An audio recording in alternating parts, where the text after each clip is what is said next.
What's the point of having a workshop if it doesn't create joy? G'day, I'm James, a hobbyist maker from Sydney, Australia. Recently, I shared the 5-year-long story of this, the Fixit Fingers workshop.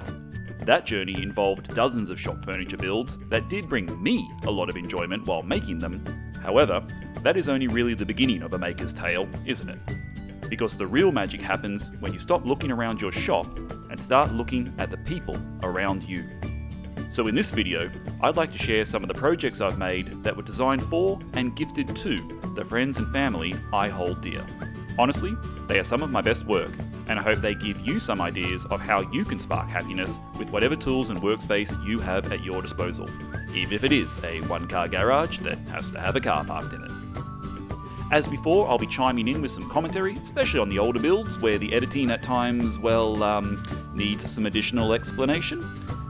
But we're going to start with a more recent project that has some of the deepest roots, and involved the most tears of joy when I gifted it to my parents last Christmas. This is Framing My Youth. In the late 1970s, my parents bought the family home in Strathfield in Sydney. An old Federation place, they renovated it, loved it, and lived in it, raised their family for the next 40 odd years. We've just sold that place as my parents have both moved up the coast to retire, so my siblings and I decided a memento was in order. We commissioned a watercolour artist, also from Sydney, to paint a lovely picture of the front of the property. And fortunately, when I was doing some work on the veranda a couple of years ago, I managed to salvage some of the original timbers. They were a bit of a mix, but they would do well to make a frame for the watercolour. This would also be the first project that I'd be making with my lovely new CTS table saw. Believe it or not, in 4+ years of woodworking, I have never made a picture frame, so this is certainly not a how-to. I'm not quite set up for doing things the way that you should do picture frames. There are a million videos to teach you how to do that. This is a project about framing my youth. I lived at the Strathfield place until I basically started travelling in my early 20s after graduating from uni, and it will forever remain the place that shaped me into the person I am today. So here in the garage of Wifie and mine's first home, let's see what we can do about turning these old veranda palings into a family heirloom. So the first thing I did was joint the edges of the boards, and then I had to be very careful. I didn't have much stock to work with, and I needed to cut these into enough material to make the 4 sides. Fortunately, with the new table saw, this didn't prove too challenging. If I look a bit tentative, that's because this is my first project using the thing, and I had a jolly good time learning basically what I can and can't get away with. It wasn't all quite as smooth as what I showed here. I had a couple of little nervous moments, but with the push sticks and the featherboard, I got through these narrow cuts quite successfully.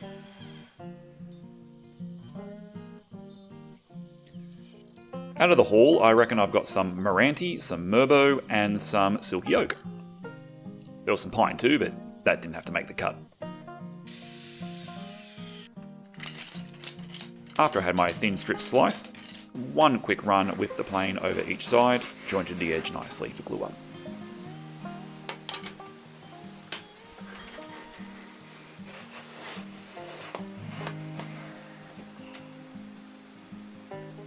Twelve pieces to make 4 sides, and of course praying that they don't stick together and you don't put glue on the wrong bits.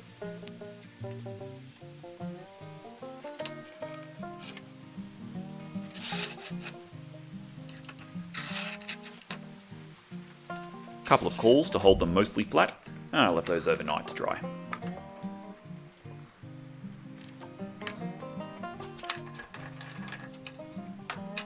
They were looking pretty good, but now I had to figure out how I was going to miter them. I don't have a picture frame sled, I don't have any sleds on the table saw yet. So I figured I'd probably do these on the miter saw. Not the most accurate tool, but I think I can get it to work. Before I could think about that though, I had to take out my planer, being a hand plane, just to smooth out the slight variation in thickness between all the pieces. Once I'm all settled in with the table saw, I reckon a thicknesser might be the next tool on the to buy list. Before chopping the angles, I decided to cut in the rebate. As you saw earlier, I've got an old frame that I picked up for $10 from the local charity shop. It had a nice piece of glass in it and a bit of hardware which I would be able to recycle. But I just didn't like the way that it looked, hence why we're building this one.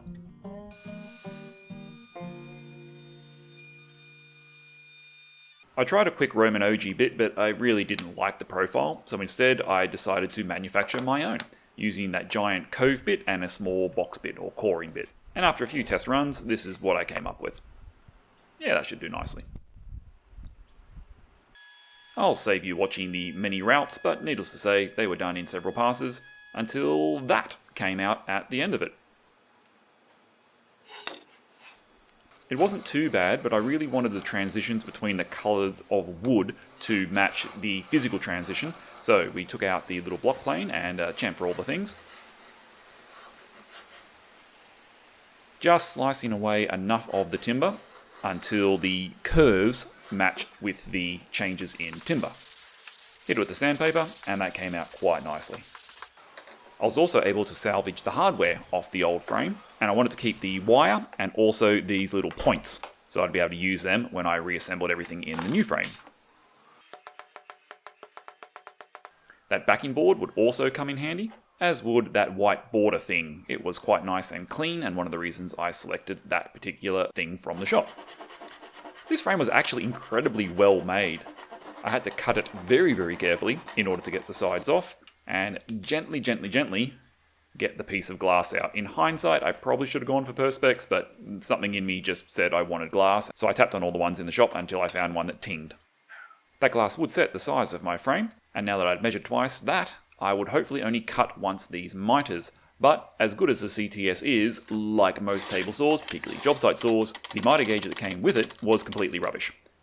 So that confirmed it. I was going over to the miter saw, and using my Vip and Envisage design bevel gauge, set that at a very accurate 45, transferred that to my blade, and then made sure that I cut each of the opposing miters on opposite sides of the blade, because then even if I was out by half a degree, then the mating face should be out by the same amount in the opposite direction, and that will hopefully give me fairly tight miters.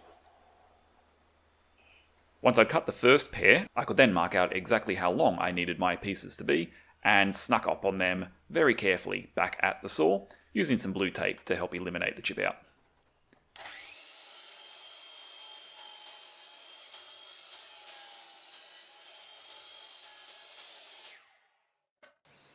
That was a lovely clean result. But because it's my first frame and I don't trust gluing miter joints, I also needed to figure out reinforcement. With my fancy routed profile on there, I couldn't do external splines, so I decided to do internal splines. Using the slot cutter to make the mortises in the corners of the frames worked very well. And then I picked up another little piece of reclaimed timber, this off my current property. It's a bit of Australian cedar from out of an old window box, which I could then use the hand plane to gently take down until it fits snugly in those mortises that I'd cut. Pulling out the Lark diameter tool, thanks Derek, I could find out what sort of profile the inside of my slot cutter would make, and then use that to mark out some mini biscuits. Like I only had to make 4 of these because they were a bit of a pain in the ass, but I managed to chop them out, got the rasp and filed them down to the correct size. Then it was time for a dry fit. I was really quite pleased with this. However, I did notice that my sort of hand-cut profiles weren't quite matching up, and that's something that I would have to deal with after the glue had gone in. But for now, all I needed to do was trim down those biscuits so that they weren't interfering with the rebate, and this happened really easily with a quick chisel plunge.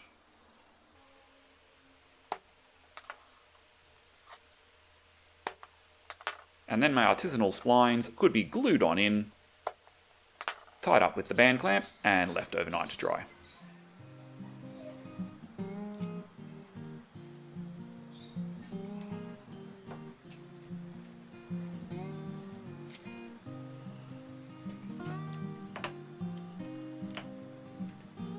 Coming back the next day, and that worked pretty well. I was happy enough anyway for my first attempt at a frame, a few small little gaps, but what are you going to do? I'm sure I'll get better as I make more of these over the years. The good news is, when I gave it a shake, it did not want to fall apart. Those splines worked really, really well. Also, fortunately, one of my mates gave me this beautiful Japanese carving chisel set for my 40th birthday a few months ago, and I could use the different diameters on these in order to try and match up the profiles and where I had some of the boards that were slightly thicker than the others, I could have a lot of fun just gently easing over the edges and shaping away bit by bit with the different shaped chisels until everything mated up very nicely.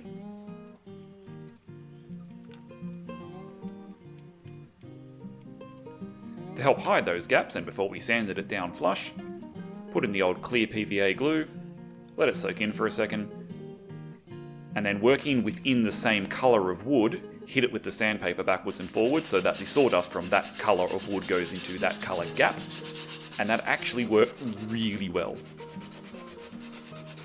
After that, I could smooth off the entire frame up to about 400 and give myself a blister on my thumb by using it as a sanding block to get into those little grooves.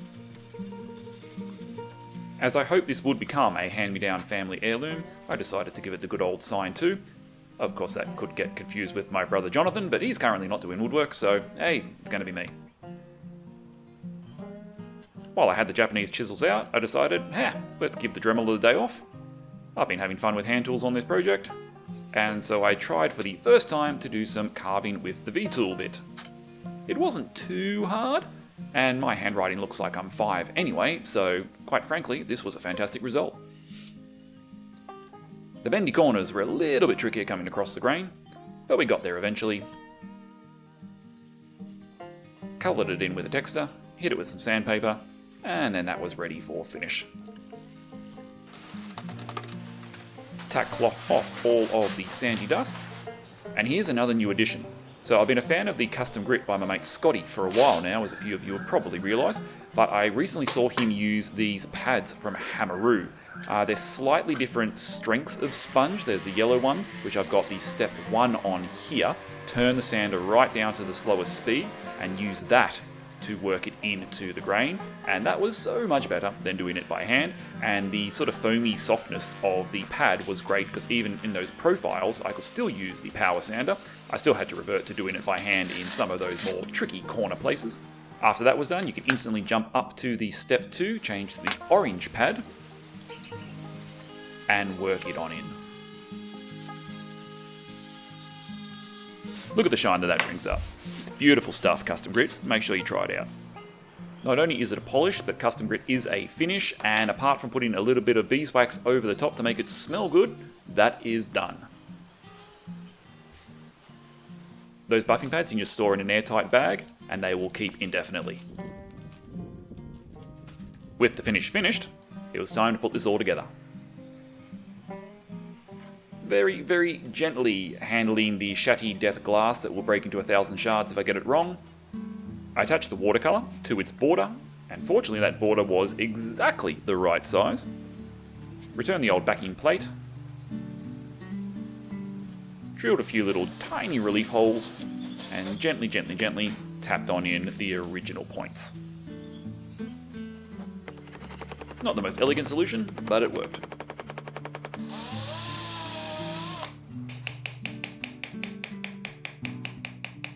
While we're at it, we might as well brand all the things, and then realise that because mine is a landscape and the old one was a portrait, that the old wire would not work, so I had to flip that around 90 degrees. Drill some new holes. Still the old hardware. And then break out a bit of the old picture wire. Now, I'm not going to show you how to tie this knot because I just googled it on the internet and I did a terrible job, which I then hid with some black electrical tape. But at least we were done. I actually ended up timing this really well, and it became the Christmas present that my siblings gave to Mum and Dad for 2022's Christmas celebrations, and they both cried, so mission was accomplished. But before that, I hung it up at home just to see how it would look, and ain't she schmick. Blue Ginger Designs did an absolutely fantastic job realising that photograph into that beautiful watercolour of my family home, and having the frame made from the Meranti silky oak and the Merbo from the back veranda just nearly brings a tear to my eye. I guarantee you this isn't the best frame I'll ever make, but quite honestly, it's probably going to be the most important. From one of my most recent projects to one of my very first. I've already cut down this one a lot and re-edited it from their original over-talky versions, But this ukulele stand was the first thing that I ever made for my now wife. And one of the first things I ever made out of something that was not pine. Don't be afraid to start on presents. The people who love you will love them, even if those gifts are a little bit dodgy in the craftsmanship area. No one will see those flaws but you, so don't point them out.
I should point out that this was a Drew Fisher design that I scaled down from guitar to ukulele size, so thanks for that, Drew. And while the camera work may not have been fantastic, hopefully you can see that I made this with very limited tools and very limited skills and experience. Despite that, the little ukulele stand is still looking fantastic. It's 5 years old, and it's sitting right next to me. Wifie loves it, and that's what counts.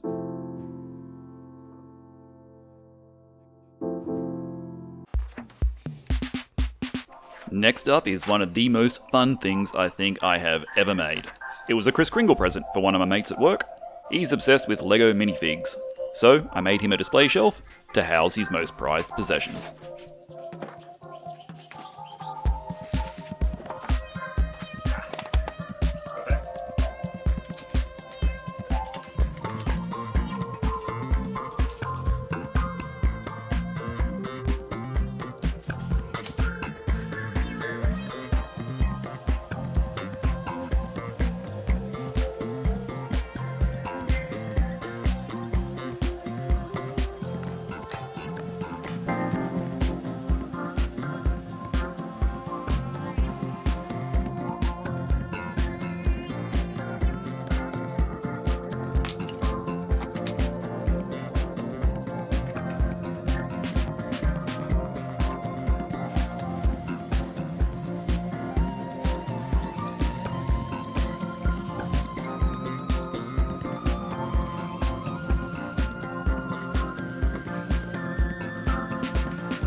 check square, check square.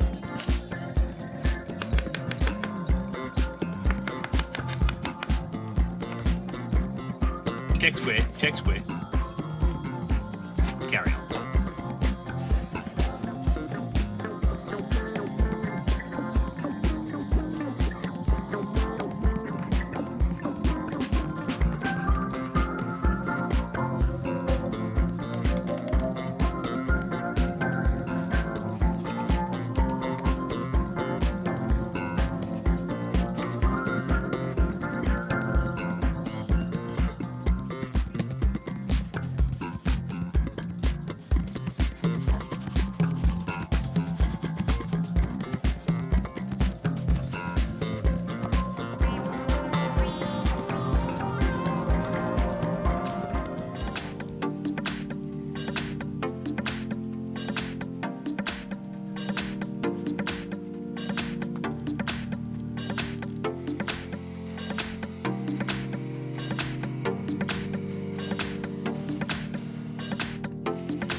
What?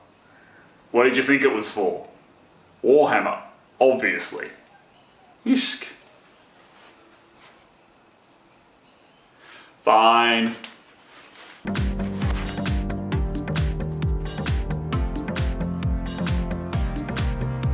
And who said your near and dear had to be human? While the label says this was for Wifie, really it was, it was for the guinea pig. Sadly, Mousey's left us, but we loved her so much, she got her own weed wagon. Shh, down here. I'm in a little bit of a situation. In a week and a half, Sumo's Scrapwood Challenge 2020 launches. I was going to use this lovely reclaimed hardwood stop block for my new miter station, which is nearly finished, but then Wifie came up with a quick request. How do I put this? She wants a weed wagon. Right, we ain't here to fornicate with arachnids, so let's get cutting, planing, sanding, and moving on. Everything in here is pretty much a bed slat, all reclaimed off the side of the road. Very simple construction, hacking together this mildly illegal weed wagon, but we ain't going to leave it ugly. Cutting off the corners at 45 gives us an octagon, which last time I checked needed a 22.5 degree bevel on the little trim pieces to make them fit lovely. Marking out where the brads are going to go, bit of glue, couple of clamps, Smack smack fire action. And trimming down the corners to fit nice and snug.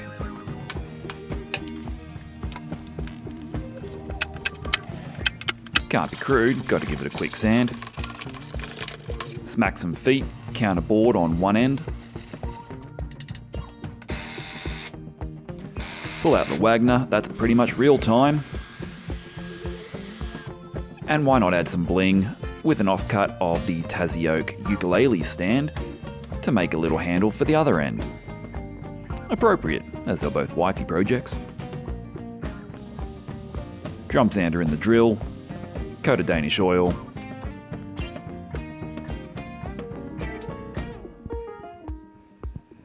Attach two little casters at the other end for easy mobility.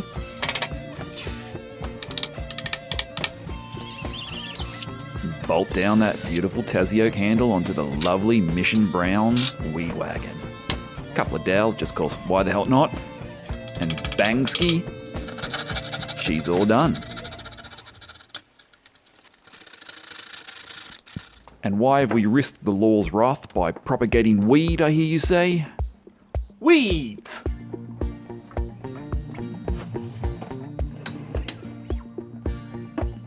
Well, that would be thanks to this fuzzball. Bon appetit, little mousey. Bon appetit. What do you reckon, Sumo? Not bad for scrapwood and a couple of hours work? Mousey likes it.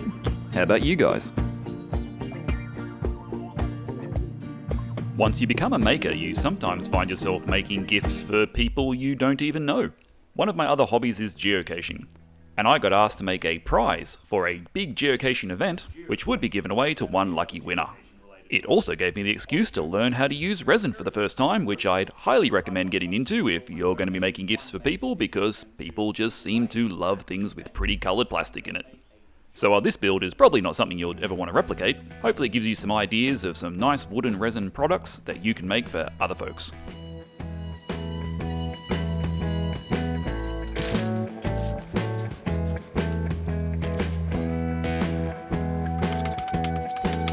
I find it mildly ironic that the first two projects I'm doing after box cutter injury have both involved the box cutter.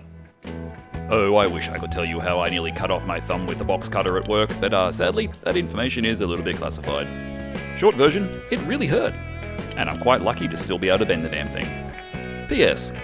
This is an old video, obviously. Apologies, it was kind of filmed on a potato. Fantastic. Okie dokie, so we've got the Dremel on the new plunge base again. Going to be very, very handy for this because I've got a really small spiral cutter on there, which unlike my big router is going to allow me to trace out all of these lines, do all this really fine detail.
Okay, this is the scary part of the project because I've never done this before. I haven't had time to do any testing, so I'm just going to read the instructions on the side of the packet and run with it.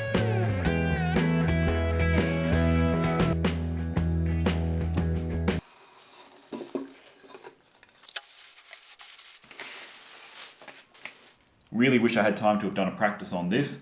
So 2 parts resin to 1 part hardener.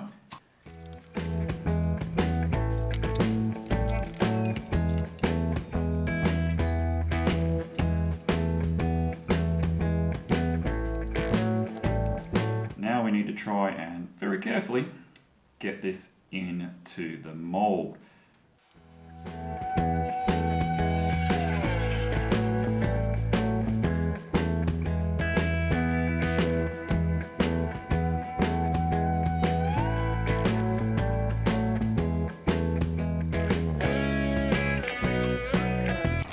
Oh, that is so much fun. Look at that, that's awesome.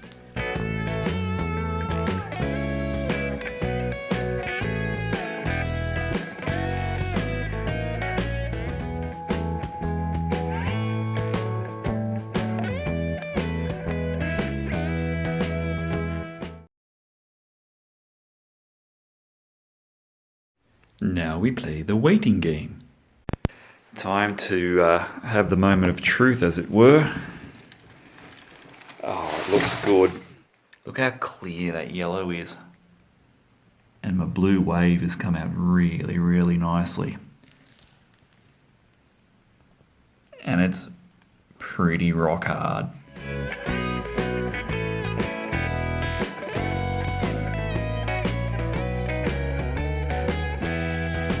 Favourite Danish oil applying technique. Gym sock.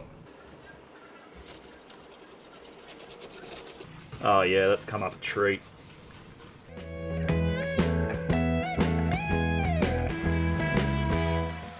Look at that, beautiful.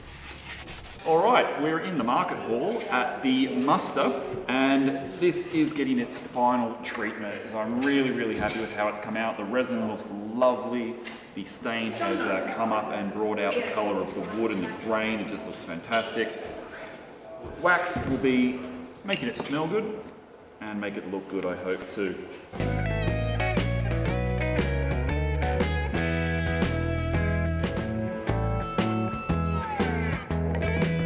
One of the best things about making presents is that you can make them in any way you please, even if that is the most illogical, highly inefficient method under the sun for generating 3 bookmarks, which I'm sure could probably have been produced in about a quarter of the time. But hey, it's your workshop, you do you. These super thin veneers of jarrah and walnut were sent to me a while ago by my mate Shape and Sawdust over in WA, and I've been wondering what to do with them. I've had this project in mind, so combining them with my nondescript eucalypt here, which I'm going to use the super glue trick to stick down to my router thicknessing sled, I want to make some bookmarks and hopefully put a few new skills to the test.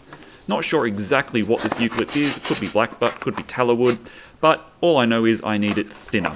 That is a 7/8 of an inch or 22mm router bit, and we're going to use the sled to take these as low as I dare. The problem is that the router puts a lot of pressure, so even with very fine passes, it's scary taking it down too thin, and I need these very thin. They're starting at 6mm-ish, or about 1/4 of an inch. I then figured out I could go long ways, and that saved me quite a lot of time. By the end of it all, the router had gotten me down to about 1/8 of an inch, or 3mm, a little bit under actually. That's not too bad, but that was as thin as I dared to go.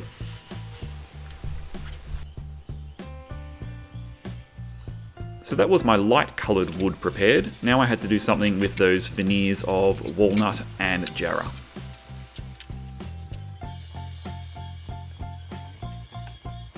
Right, so I need to cut a lot of repeatable, same size-ish kind of strips of very thin wood, so I'm going to build a jig. In fact, I've just spent more time developing this jig than I think it's going to take me to cut the pieces, but that's part of the fun, isn't it?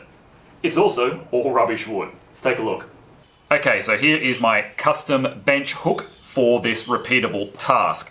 First up, I've cut a slot in here with the router. This is where my finished pieces will fall through at the end of it. They're going to need a couple of fences, starting with this one. We're just going to brad nail this together. This is my guide block. It's been routed out at the bottom, and it is just thick enough that my very thin veneer pieces will fit underneath there. It's going to go here. Now importantly, that's going to have a kerf line there, so I need to secure it on both sides.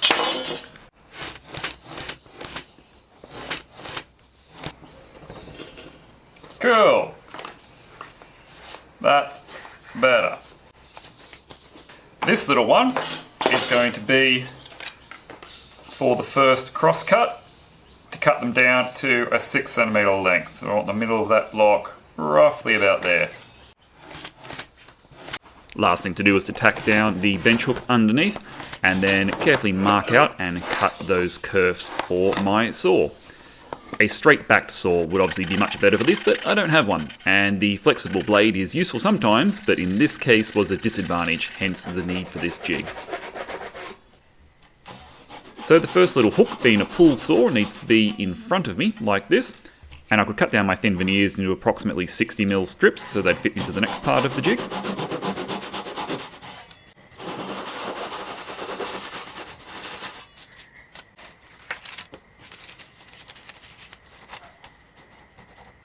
The walnut had some decent thickness to it, but that jarrah before, it was really thin. It was going to be my problem piece.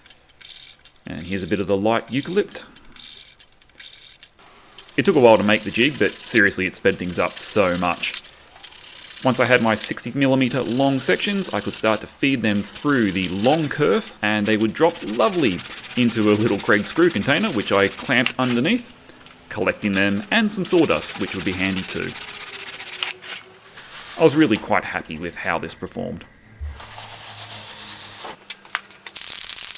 However, before I could move on to the next stage of assembly, I needed to do something mildly tedious.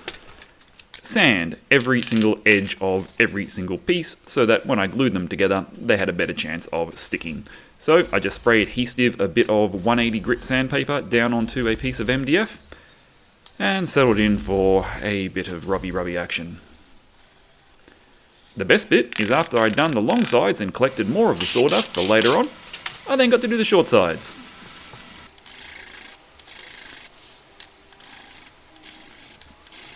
Finally, the end grain was sanded and you can see what I had in mind. This is the pattern that I came up with using the long solid piece as a backup for my bookmarks, and all of those pretty veneers will make up the front. A bit of staggered gluing and some blue tape to hold it all together. I had some left over, so this was a bit of an afterthought, but I put some sticky tape down and I'm using that to hold one side nice and steady. And I glued 3 of the bits of jarrah at the ends to make it an equal thickness. We'll see if this works. I started by clamping off, but then decided just to brick it instead. The next day I could come back and very gingerly pull off all that blue tape, and you can see my next problem. All of those veneers are different thicknesses, and if I hit that with a regular sander, I could shatter the whole project. So I had to come up with a little bit of a creative sanding solution here. Enter the world's dodgiest drum sander.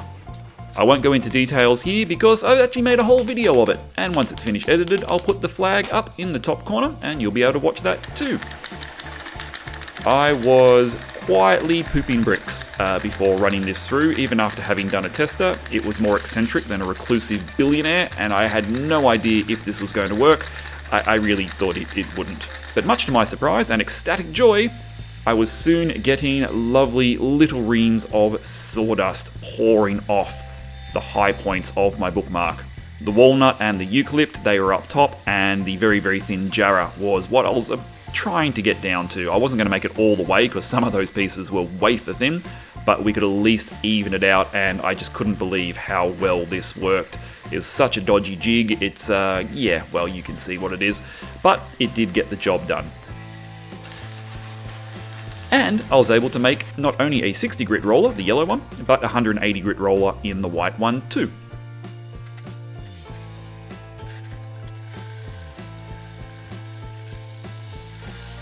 It was just very satisfying to watch this work. Kind of needed a really good dust mask, but there you can see the results of how thin I was able to get it.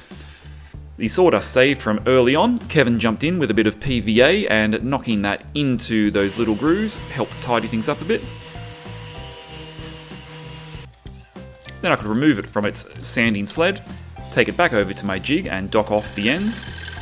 And then because I'm so paranoid about cutting with this flexible saw, a couple of blocks of MDF help me chop it in half.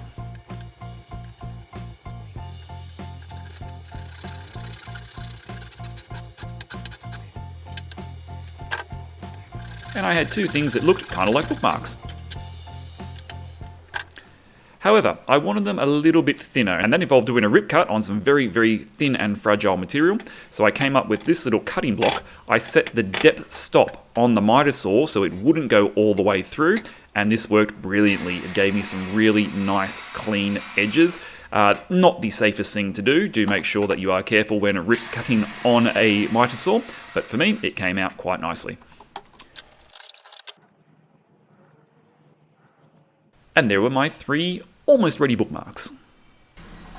So they had ended up with the backing boards at about 3.5 mils, and I thought that's just still a little bit chunky. However, I could take that off the safe side to sand the back part, which was a solid piece of timber. So hitting it primarily with some 40 grit sandpaper, I was able to take a further mil or 1/16 of an inch off there. And I even used the wire brush to clean out the gum veins. You'll see why that was important shortly.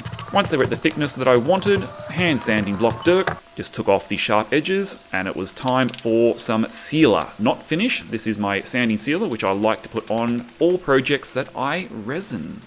Yes, we are going to do a little bit of spot filling with some resin here on 2 of the bookmarks. That stripy one, ooh, that's got something special saved for it. So it was time to break out the Perfecast resin from Carbotech, and yes, as usual, I am a Carbotech affiliate, and if you would like to purchase anything from that shop, you can do so using my links in the description below. I would also recommend getting some decent pigments, unlike the crappy ones that I have from eBay. When these run out, I will most certainly be stepping up to the eye candy, I think. Look, I only needed a mil, but I don't like mixing up less than 10 mils. 2-to-1 resin, and doing anything less than that just makes things tricky. So I'm going to have quite a bit of leftover, but taping things up and spreading it into those gum veins is not only going to stabilize the bookmarks a little bit, but give me a pretty little feature too. So I have done resin before, and that was just a teeny little pour, but this is brand new to me. Kangaroo leather. Apparently it will stick to wood with Type 1-3. I got plenty of that, so let's try it out. This is pre-tanned, so it should be fairly easy, not a lot to do. I just hope it sticks. I put a fresh new sharp blade in the Stanley knife, lined up my leather, marked it out, and I was actually surprised how easily this cut. Suppose a sharp new blade will do that.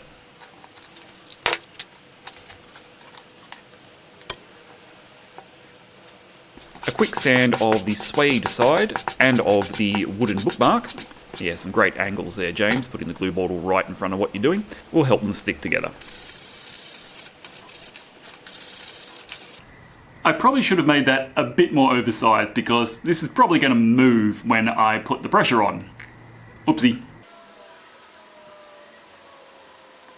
I think I've got a mil each side. At least half a mil.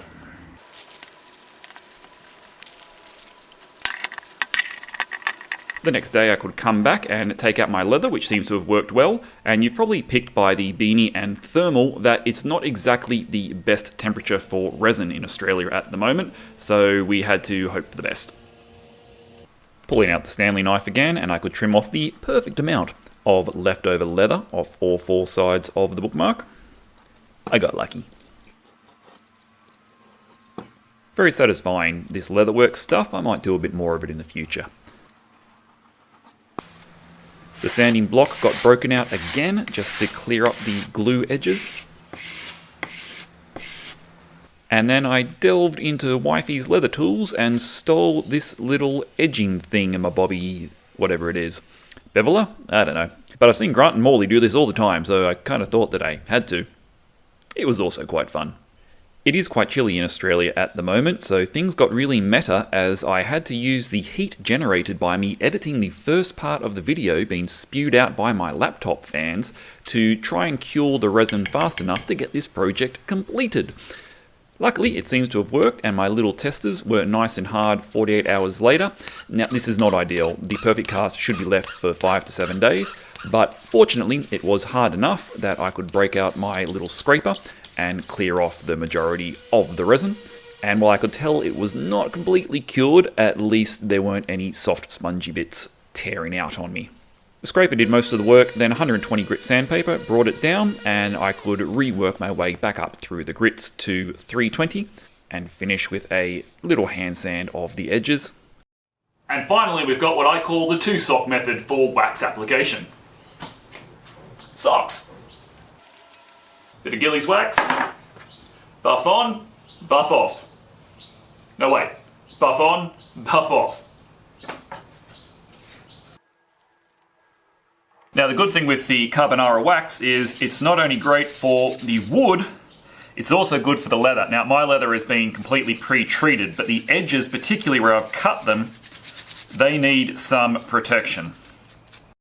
But there's one more tool that I've stolen from the Wifie, who's starting to get into leather work, and that's this little burnishing rod, which you use, I believe, for the edges of the leather.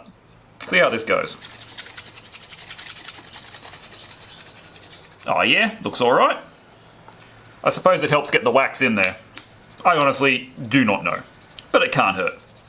And the good thing with the Gillies wax is you basically buff it off straight away.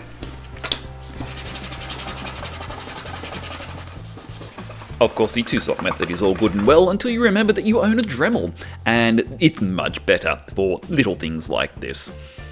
Piece of furniture, you wouldn't want to use it, but here it gave me a very lovely, super shiny surface. Take a look at that luster. Beautiful. Now we could get rid of a couple of scraps of paper at least, as the bookmarks are put to work in their new home. Well, at least it would be, except they're so good, I'm not going to keep them for myself. This rubbish wood is instead going to the 3 least rubbish women in my life. My mum, my sister, and, of course, the beautiful little wifey. Gifts don't need to be overly complicated, and you don't need anything fancy like a CNC or even resin. This is another Kris-Kringle present made for a different year. My colleague loves her Mustang, so she's getting a key holder, knocked up in one afternoon.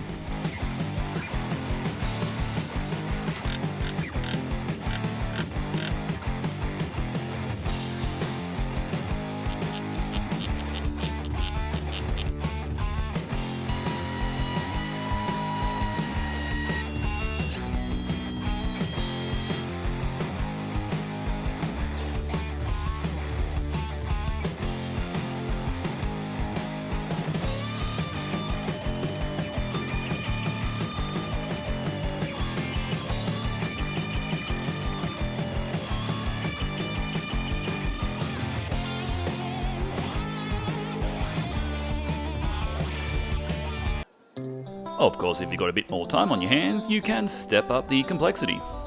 Practical gifts are usually more welcome than fancy doodads that sit on a shelf, unless you really know the person. But just because they're utilitarian doesn't mean they can't be personalised. I made this housewarming gift for some friends of mine, and we added that lovely finishing touch you'll see at the end, which just lifts it up to a slightly nicer level and guarantees them that you didn't buy it at IKEA.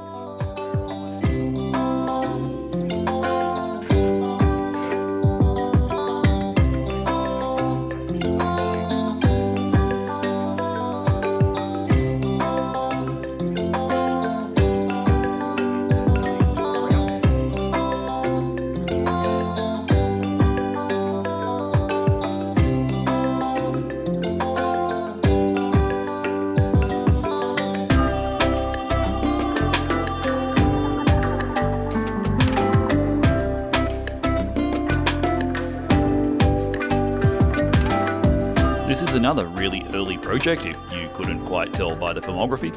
But again, goes to show here I think I use a circular saw, a drill, a router, a sander, and a pocket hole jig. That's pretty much it. And honestly, you could probably figure out a way to make something very similar without a router. They're just great for decorative bits, and give you more joinery options. You can build some cool stuff with very limited tools.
Back in the ancient history of woodworking that was 2019, a Dremel would have been my recommendation for adding personalised touches to your projects that you're going to give to people.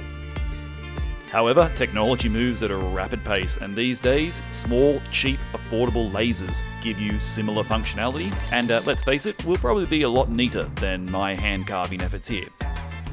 But I do like my Dremel, it's good fun. Haven't personally got into lasers or CNCs or other robots yet, but one day, stick around. I'm sure you'll find a robot in the Fixit Fingers workshop soon.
Let's face it, everybody loves a sign. And if you fill those voids with pretty resin, they'll love it even more. I'm classing this as a gift as it was designed for the Aussie Makers group, which a few of my mates and I started. Check us out on Facebook if you haven't already.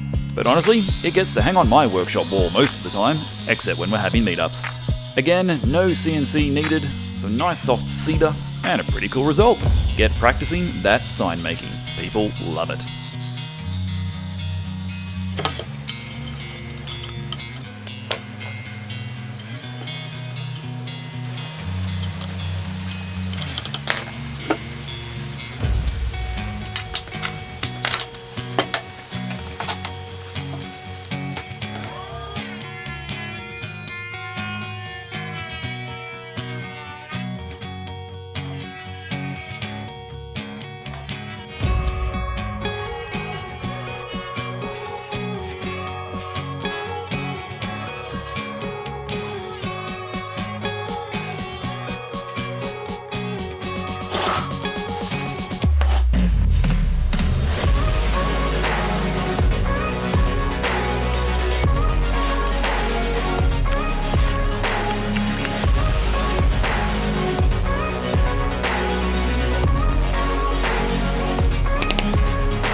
Speaking of lasers, my friend Ainsley across town coming in clutch with the QR code.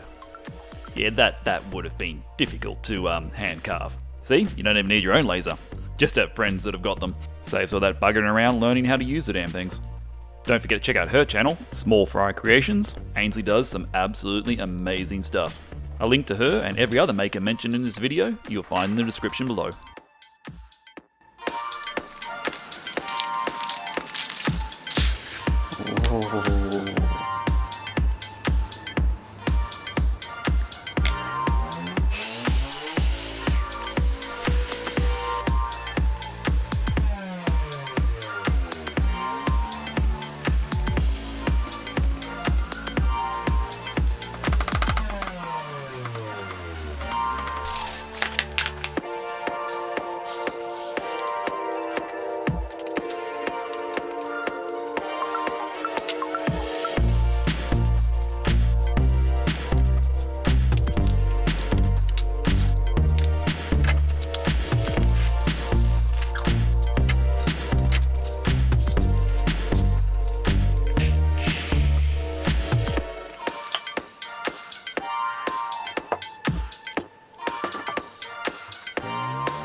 Yes, you read that right. It says part 1, because believe it or not, this was a 3-part YouTube series of well over an hour, way back for Christmas 2019, I believe. At the time, it was the most ambitious thing that I had ever attempted to build. As such, I used plans by the legend himself, Mr. Steve Ramsey from Woodworking for Mere Mortals, so I can't claim credit for most of this design, but I did do a few cheeky altercations to turn it from a simple toy box into a kick-ass tabletop soccer game. Sorry, football, my brother. Football. To save you most of the pain of that long, talky, overstated affair, I've cut these 3 videos down significantly, but hopefully you'll still get the gist of what I still think is one of my favourite builds, even though it was one of my first. My nephew's probably nearly grown out of this thing now. I wonder if I can steal it back from my daughter.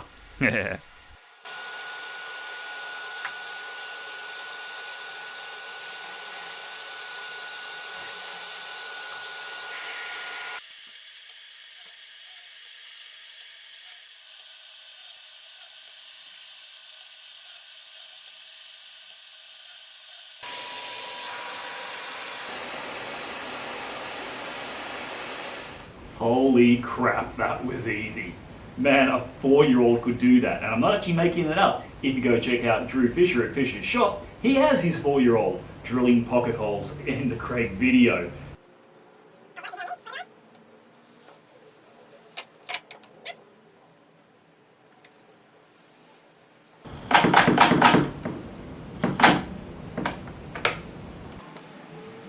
Slowly, James, slowly. Never screw too fast. You won't have a happy ending.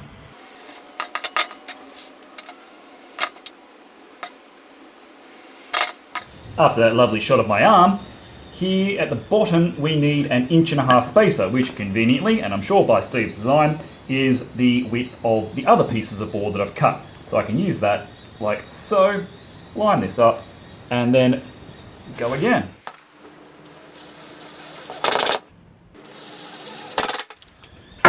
There we go, that's the pretty side. Probably going to paint in this, I think, but we've got a frame. And for someone who's never done that before, I'm pretty damn happy. Here's the ugliness. So this is the main criticism of pocket screws, is you get these really ugly big holes in there, but I mean, that feels so strong, there's no glue on there, so I could take it apart again if I ever really wanted. And it was super easy, and if I wasn't filming this, it would have been relatively quick. And there's your answer. Pretty much 5 minutes on the dot. But I wasn't rushing, I was literally just pottering around, taking my time as I would off camera any other time. And I've got those 2 frames knocked up in effectively 10 minutes.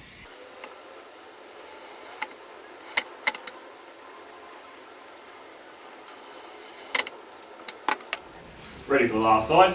Make sure the pocket screws go on the inside of the frame. Bit easy to clamp it up this time. Grab my spacer again to make sure this gap is correct.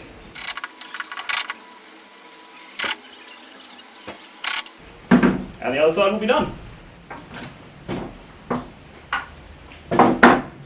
There we go, my first box and my first pocket screw frame. Pretty happy with it.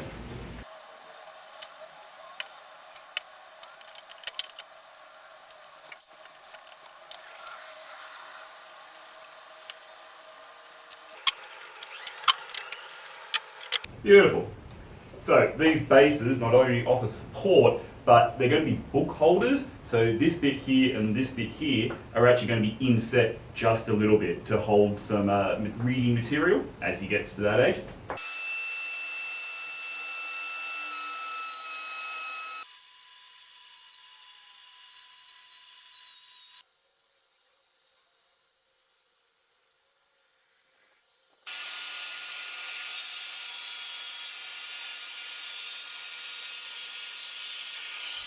Took some really fine trims, a couple of passes with a circular saw to get this first board into shape.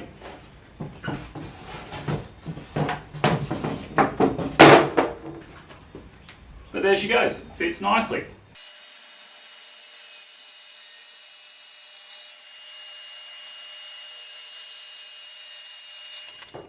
Left and right side in. Now for the front and the back sides. Cut this one down a length already. Fits in nice, just a little bit too high.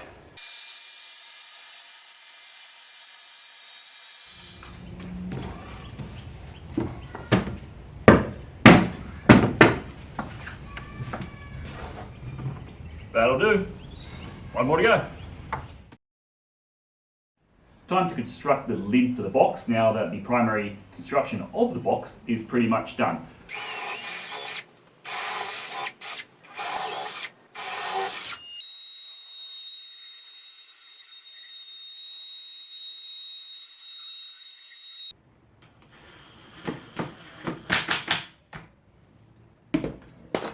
And repeat 3 times.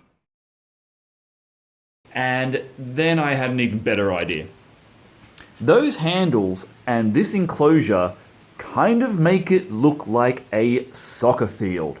And if I cut out some scrap pieces of wood and maybe even a wooden football, coin in progress, I'm going to be able to turn this whole top surface into a game as well as being a toy box. You know, because we can never over-engineer things and I've only got 2 days left to build it, so why not introduce complexity into the design?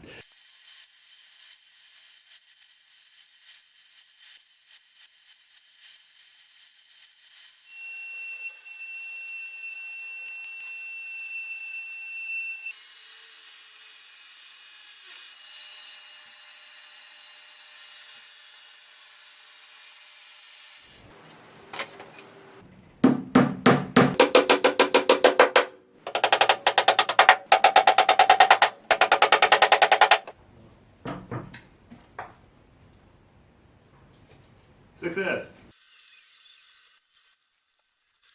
And the main one's on, you can flip it and get some smaller ones too. Last thing to do is to get my end bits on.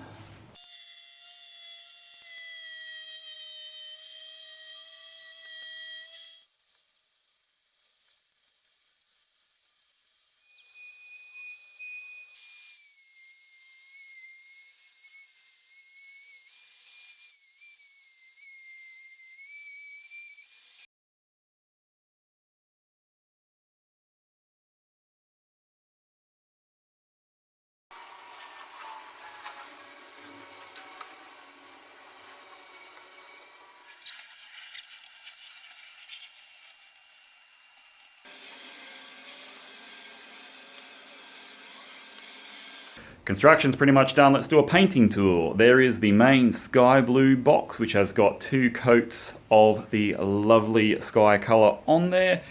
This is the lid with the Western Sydney Wanderers red and the sky blue seats, the goals and the green pitch. These are the 2 chalkboard panels, which I'm 3 of 5 coats in. The best thing about that is there are only 2 minutes between coats, so by the time I've taken this video, I can do number 4, then number 5. The product I have is Dulux Duramax magnetic chalkboard.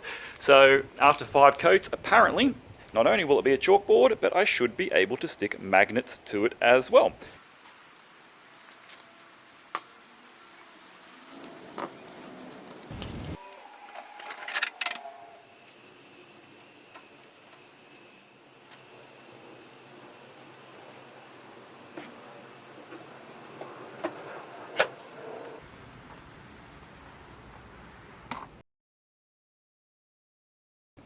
Oh, little buddy, you're going to regret doing that.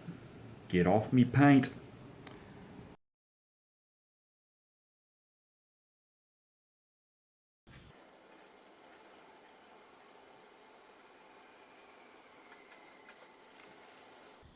I love this bit.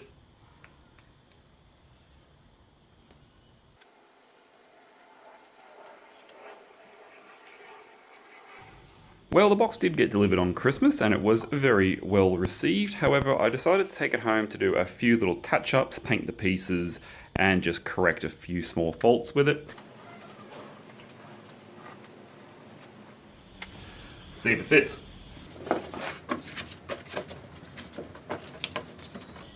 Lovely.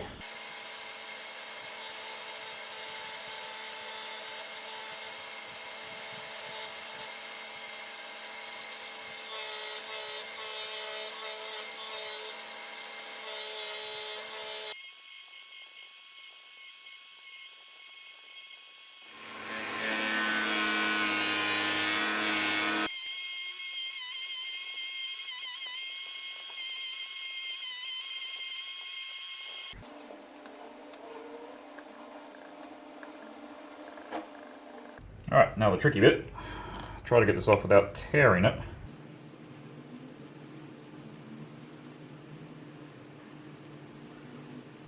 Hey, winning. Check that out. That's awesome. Wait for that to dry, flip it over, and repeat.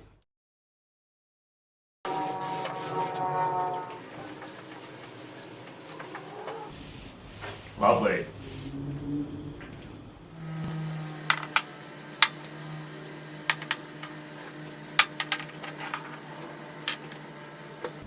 Sydney FC versus Western Sydney Wanderers on the flick footy table, ready to roll. Oop, face the right way.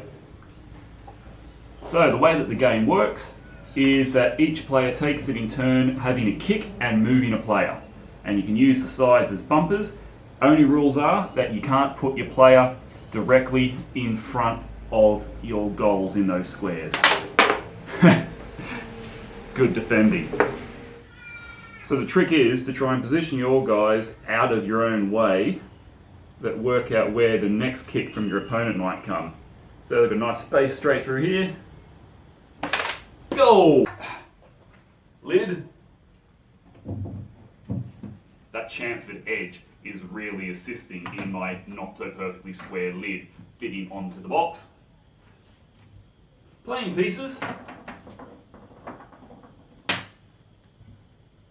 Made 2 footies actually. And of course we've got the magnetic blackboard here. Let me grab a magnet, hang on. There's a little magnet that I use for catches and it will stick. So, you know, for a magnetic paint, that's something new to me, works well. Chalkboard. And the last feature, of course, are these side panels where you can put your very precious reading material safely away like so.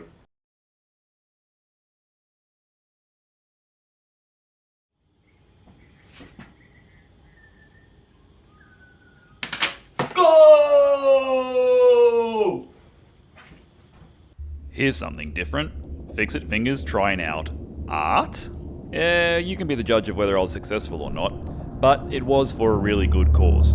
This piece I named Gumfire and was designed for an auction that was being held where lots of different makers from all over Australia donated different art and practical wood pieces to be auctioned off to raise money for the victims of the devastating bushfires of the 2019-2020 summer here in Australia. The auction itself was actually a great success, but in a cruel twist of fate, the courier company lost Gumfire for about 6 to 8 weeks, and so it never got sold. The only silver lining was, eventually, slightly damaged, it found its way back to me, and with nowhere else to go, it now lives on my workshop wall. The best laid plans of makers and men are off to let astray. Still, I love it, and it looks cool up there. Generally speaking, artworks are a great way to use up small pieces of scrap and other timber that you don't have another use for. Just be cautious that the person you're making it for actually is interested in such pretty wall decorations.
Well, this is getting a little dramatic, isn't it? I do get comments on my music choices sometimes, but I pick what feels right for the video, and this one felt very dramatic.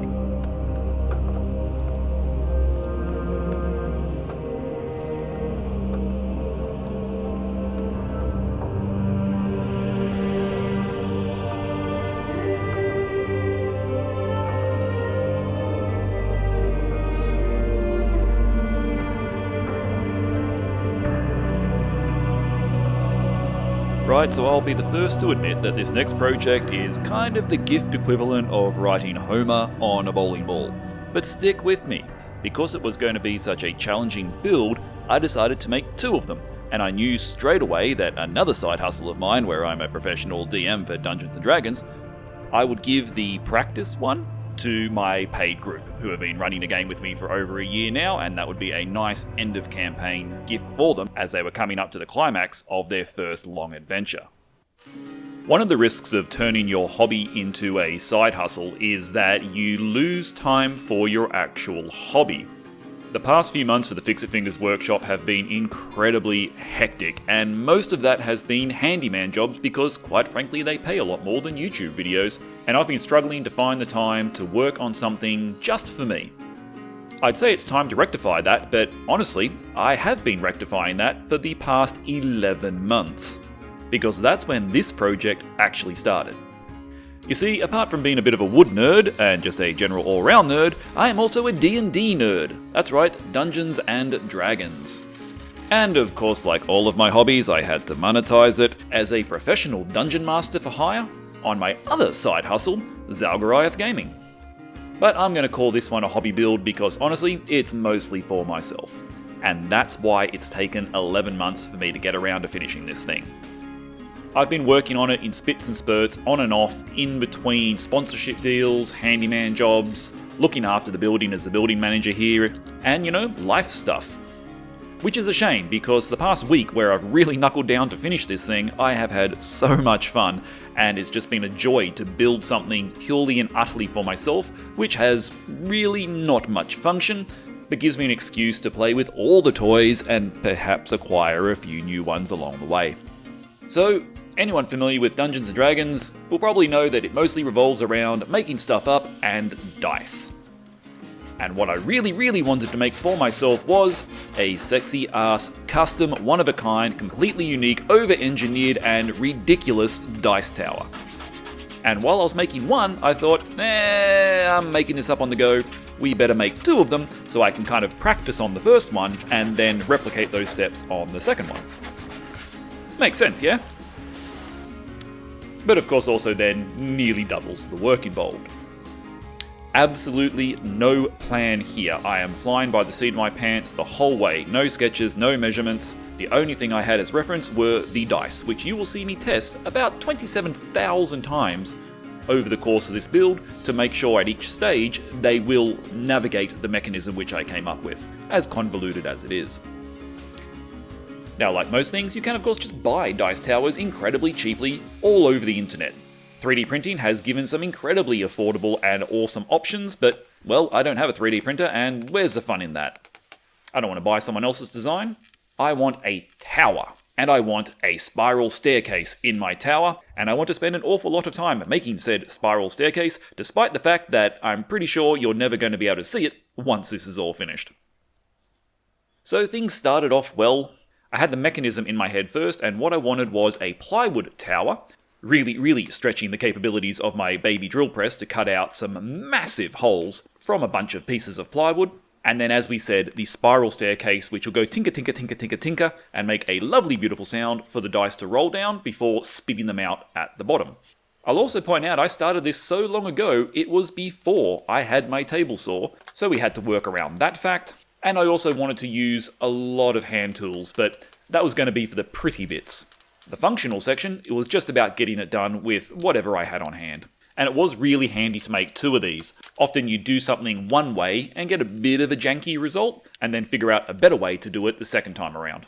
It also gave me a chance to use huge amounts of offcuts and scraps, and you know what? Thinking back on this, every single piece of timber going into this build is an offcut.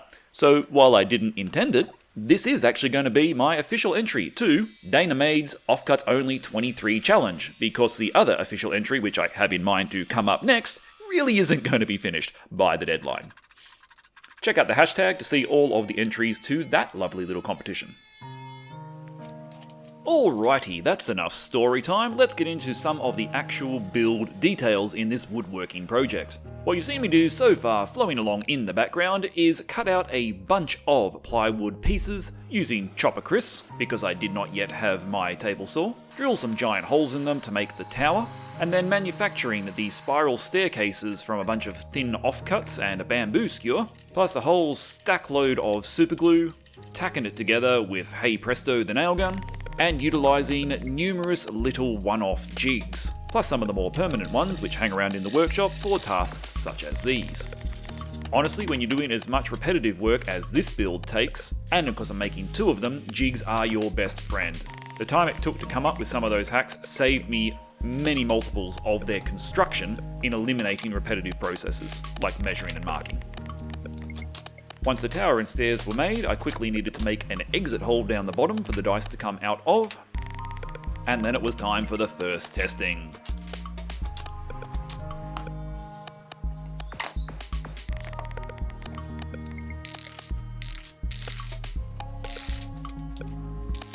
Things went well, except for the big chunky boy dice. Those D20s were too fat to get down the spiral. So we started to shave things away, and then I remembered that I have power tools.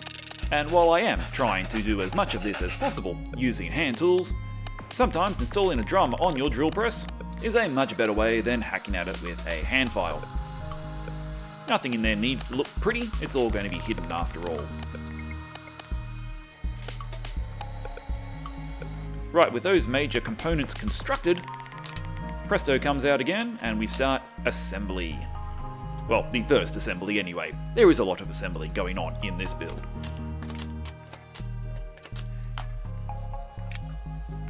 It has to be said that working without a plan definitely takes a lot longer. It's probably more fun because you're not worrying about following step-by-step guides, and you can jump between different stages constantly. But if you're trying to do this efficiently, then I highly recommend having a plan. There were so many little things which I just simply hadn't thought of, which tripped me up and set me back numerous occasions over this build, like the D20 not fitting.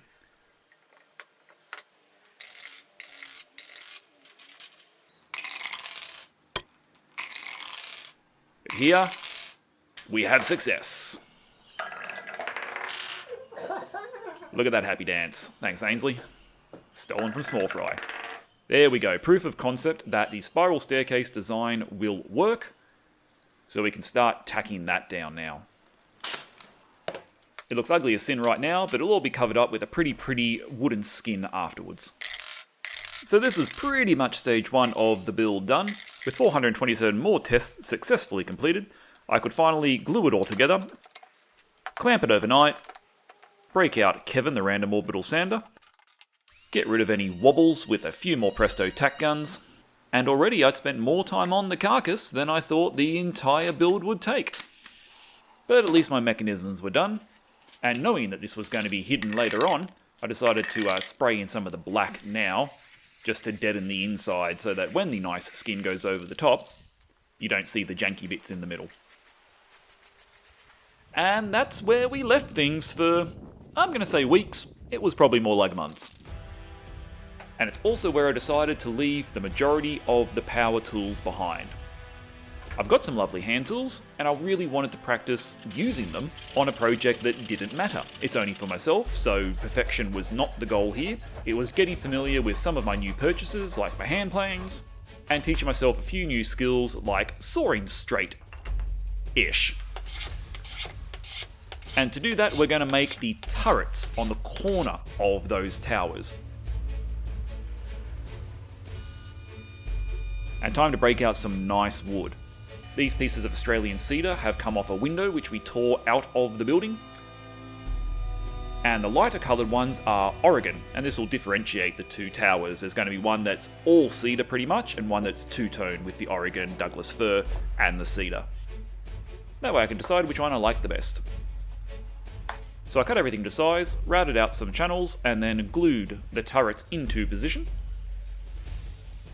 The gluing process did leave me with a bit of a wobble, so we put some sandpaper down on the bench and got rid of that nice and quick.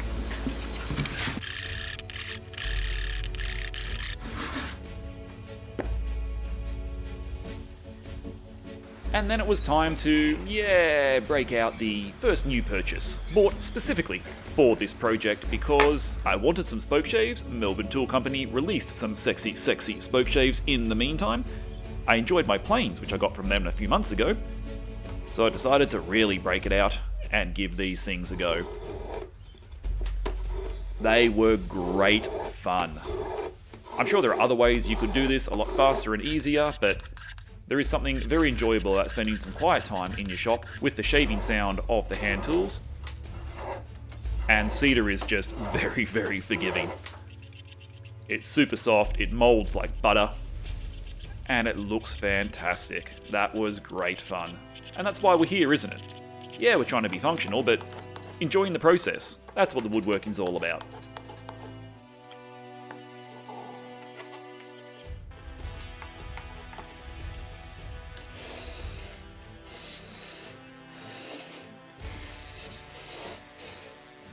However, after all of that time with the hand tools, sometimes you just want to get things done, and it was time to chamfer all the things on the Oregon. I did try very briefly to use the spoke shave on here, but the Oregon is very brittle and splintery, so we resorted back to the router table to put some giant chamfers on the side. These are going to be towers, so what would towers be without some bricks and mortar? I didn't want to go over the top with the embellishments. I wanted the wood to be the primary feature, along with something else coming up later. But this step gave me another excuse to break out a different set of hand tools, my little carving chisels. Gave them a quick sharpen, and then set to carving out the mortar pattern. This was a bit tricky in the Oregon, again, because it was so brittle and splintery. Getting across the grain particularly was challenging.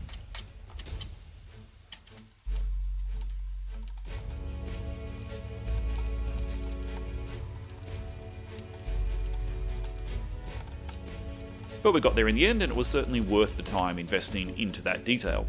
We'll highlight it later. Alright, that's the turrets done for now. Let's get some cladding going. So the eagle-eyed among you will now notice the sporty new haircut, which indicates yet another significant passage of time passing between working on this project. And also the sexy new apron from Carbotech. Didn't pay for this one, it was a gift as I am an ongoing affiliate for them. Not sure if I am an apron guy, but yeah, you know, when you got the hand tools, it makes you feel like a real woodworker. Over at the Barber's Paddock Trimmer, we got our big chunk of cedar, which still had an embedded nail in it, thank God for carbide blades. We tidied it off, and we are still in pre-table saw times, so required Chopper Chris and my ripping jig once more to clean off one edge, before using a combo of the power plane and the hand plane to straighten up the opposite face.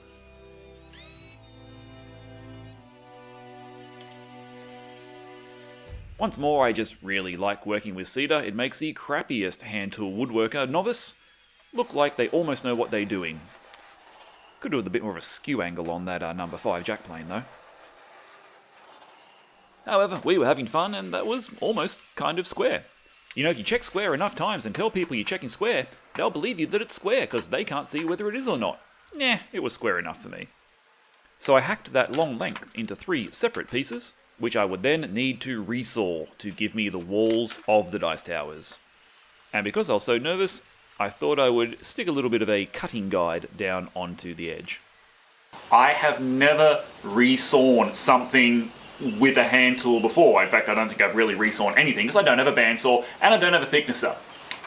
This is going to be interesting. If I get it right, from these 3 chunks, I'll get 9 sides, which gives me 1 extra to skin the dice towers with. Very exciting to try something new, but also quietly shit myself. Let's see how we go.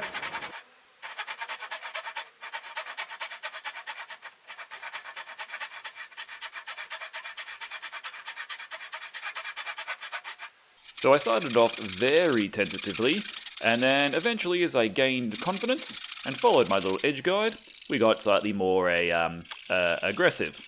The Craig Vise does work well, though is probably not ideal for this particular instance, nor is my clamping bench, which was designed for power tools and doesn't really have the weight to counter the wobbles of the hand tools as it sits on casters. Hey!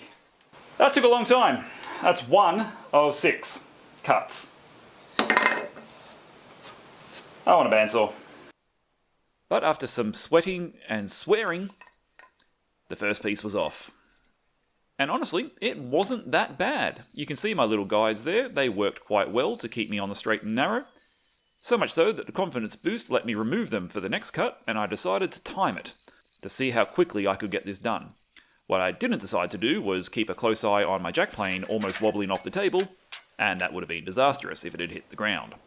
But just after 7 minutes, I had 3 pieces of timber, and soon after that I had hacked through all the required bits.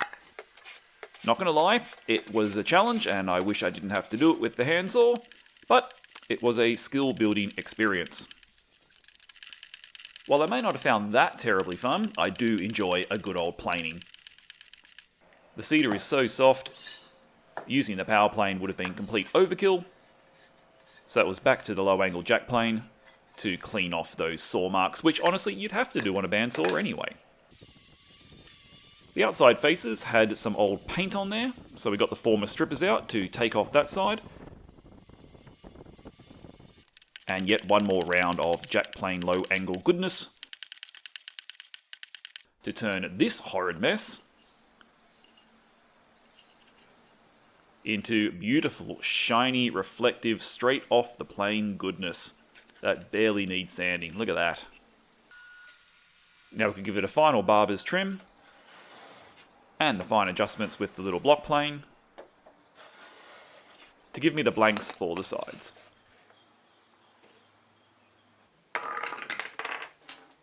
The important one obviously is the front where the dice need to spit out. So I made a test template out of MDF and then used that to transfer the mark over onto the 2 that needed the openings in them and drill those out with a large Forstner bit over on the drill press. Cheeky little round over to smooth off those edges. And it was time for the second round of embellishments. And yet more saw practice. The best kind of practice, the ones that doesn't involve joinery. So this kind of looks like box joints, but they didn't have to fit together. You computer game nerds may know these as crenellations. That's the only reason I learnt about them. Basically those staggered blocks on top of a castle that the archers used to hide behind. And a nice little different detail for the front wall as well. One problem with the cedar being so soft is, even with a very sharp chisel, you do tend to tear at the wood rather than slice through it, particularly getting across the end grain here. And that left me with a few ugly gaps, which will come back to bite me later. For the side walls, because they were all the same, I could gang them up, clamp them up, and then hack out those pieces as well. I could have set up the router table for this, but honestly, I was challenging myself to use hand tools, and this was an obvious task. One day, when I'm practicing joinery, this bit of practice might come in handy.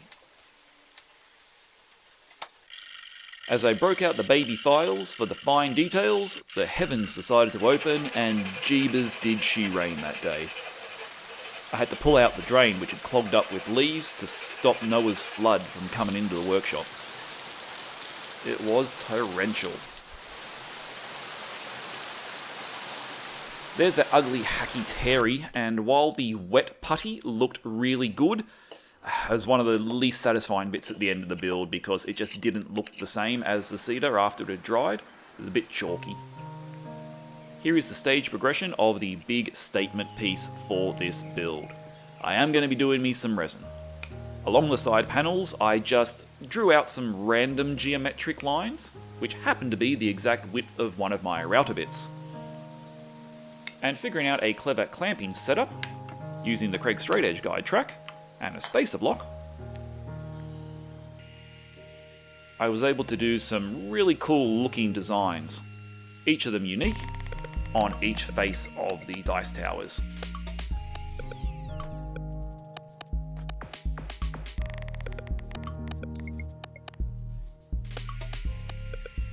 I even risked coming out the top at the end grain, even though that was going to be challenging to dam up later when it came to adding the resin.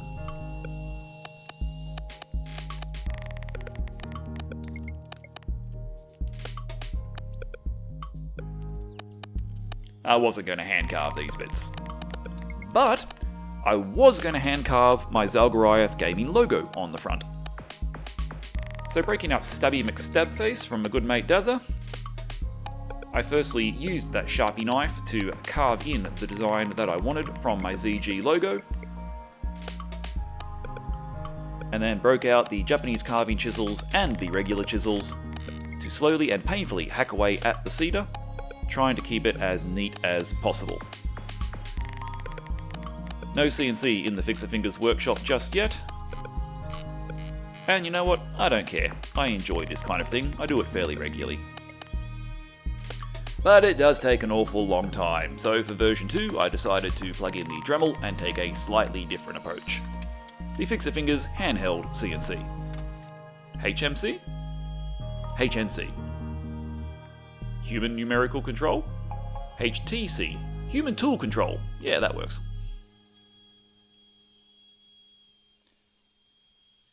Could only do so much with the tiny little router bit though. Needed to use the chisel to clean up those edges.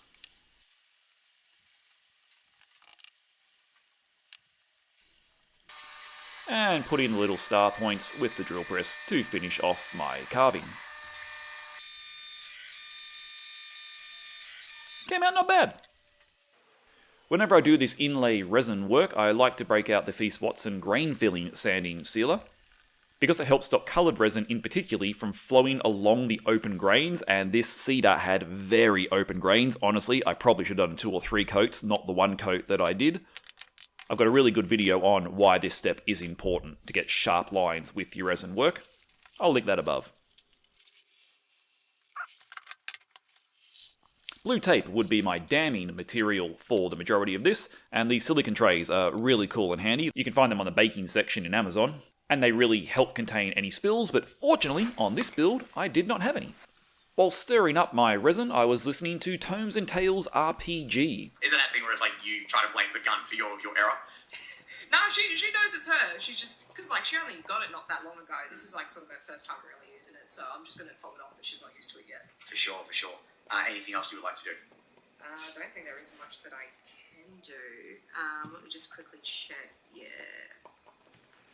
This is an all-Australian D&D live play podcast. I've been listening to Cody and the Gang for quite a while now through their previous of Dice and Magic and now onto their current undertakings in a gothic horror grimdark scenario of fantasy type.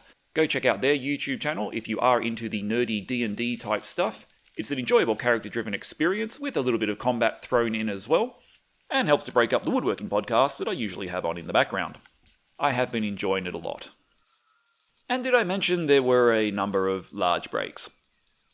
Resin takes a couple of days to cure. I think this sat here for 7 weeks, as things just got super hectic again. But from this point forward, I'd cleared my schedule, I'd finished all of my commitments and videos for other people, and so I decided with my next available days, the dice towers would get done. Starting with some flattening. My well and truly cured resin could come over to my janky little router sled. Because they're so small, double-sided tape I found was the best method of attaching them down to the base. And I could break out my surfacing bit and just take off ever so slightly enough. I'd measured out my resin pretty perfectly using the rice trick, so there was very little left over, and I hadn't overfilled it too much.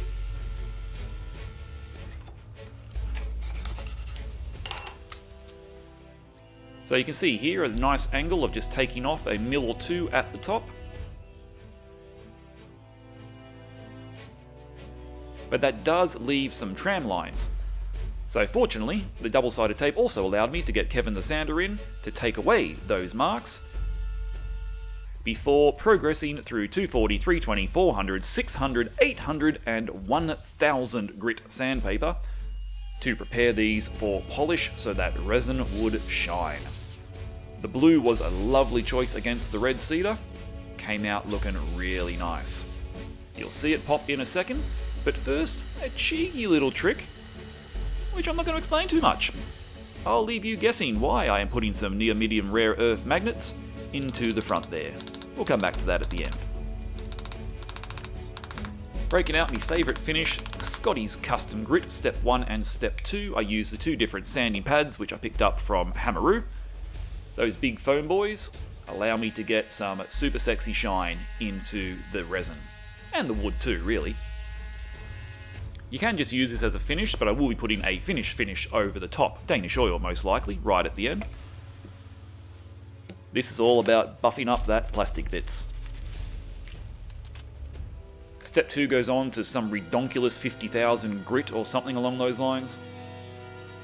And only takes a few seconds to get a glass-like mirror shine on the front of those. Look at that. Never ceases to be amazing custom grit. I'll link him down below. It's great stuff. Hashtag not sponsored for that one. Oh, we're just pegging all the products now, aren't we? Those stop-loss bags are another one of my favourite things. In there I've got some Jarrah-coloured stain and varnish, which I'm just going to pick out the brick mortar work to try and get it to pop a little. Sadly, it got slightly lost on the cedar because it ended up being a very similar colour once the finish went on right at the end, but on the Oregon it worked particularly well.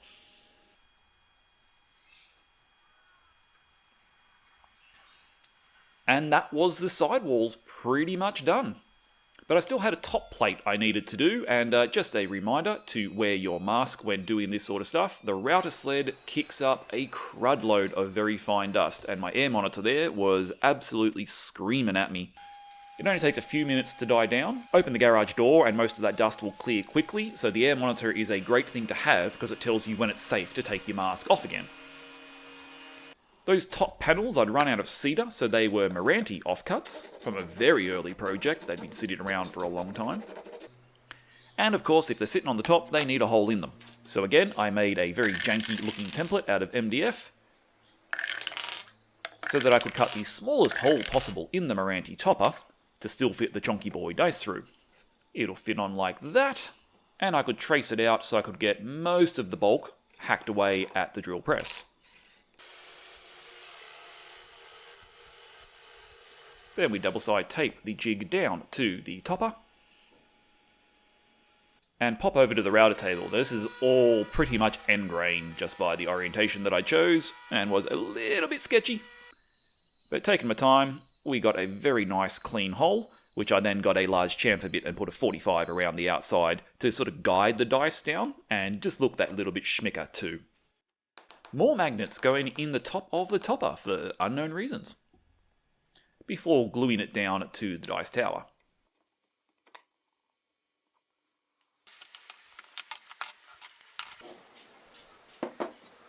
Time to glue on the sides, front and back.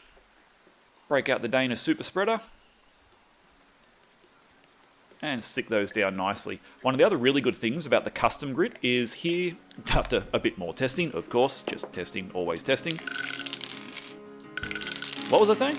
Oh yeah. One of the best things about Scotty's Custom Grit is here I'm putting the clamps on. I've got nothing underneath them. Yes, they will scratch it up a little bit, but you can just come back with another touch-up, and anywhere the clamp pad's rubbed away some of that finish, you just put it straight on back over the top. Very, very easy, very repairable.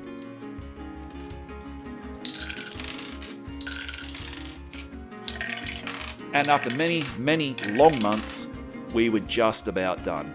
I chose to use Danish oil as the final finish over the top. It's going to get 4 or 5 coats eventually because it's just so damn easy, you can't over apply it, you wipe it off 10 minutes later, and apart from waiting in between coats, it is the simplest finish that I know how to use.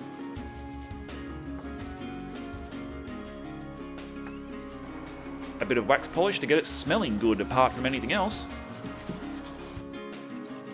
And my beautiful dice towers are ready for their first game of Dungeons and Dragons.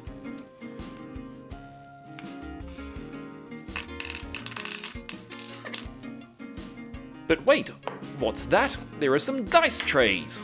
Where did they come from? Well, this video's already far too long, so you're going to have to tune in next week to find out how exactly I made those. But yes, we are going to have dice trays to stop the damn things from running off the table.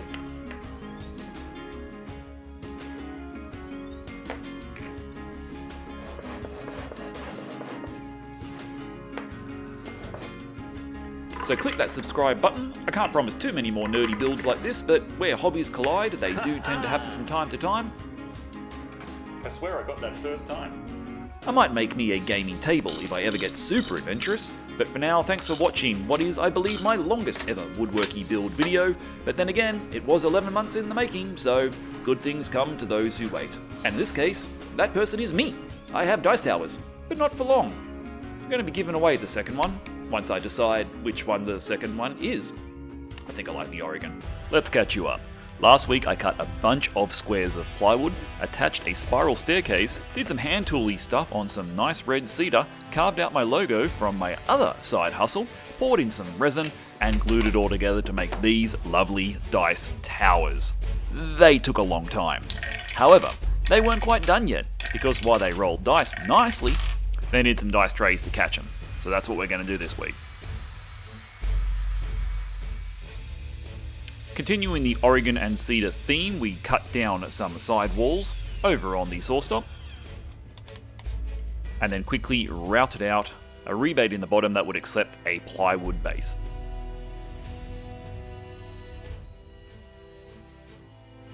I haven't got a miter sled set up on the table saw yet, so it was over to the miter station, and you can get these pretty accurate by doing a rough cut and then sneaking up very, very gently, and of course making sure your blade is at as close to 45 as you can get it. These trays would live in the top of the dice towers as a convenient storage solution. An elastic band helped me measure out the size of plywood that I needed for the middle, and I cut that to size. And you could almost stop here, that's a functional dice tray. But we're going to embellish it just a little bit. I've been watching too much Woodworking with Dash and resorted to the blue tape clamp method to get my miters rocking up all nicely. And I put the base in to keep it square, but to make sure the base came out again, I put packing tape over it so it wouldn't stick to the glue. This worked really well, and those corners came out quite nicely, but they are fairly weak. So with the slot cutting bit in the router table, I very, very gingerly used that to cut some spline holes. Just putting in the trays until they kissed the bearing would ensure it didn't blow through the inside of the tray. For splines, I got myself a piece of scrap cedar, used my hand plane to bring it down to exactly the right thickness, and then on the bench hook chopped them down into bite-sized pieces. Again, I think I like the contrast on the Oregon of the dark wood rather than the all cedar variety.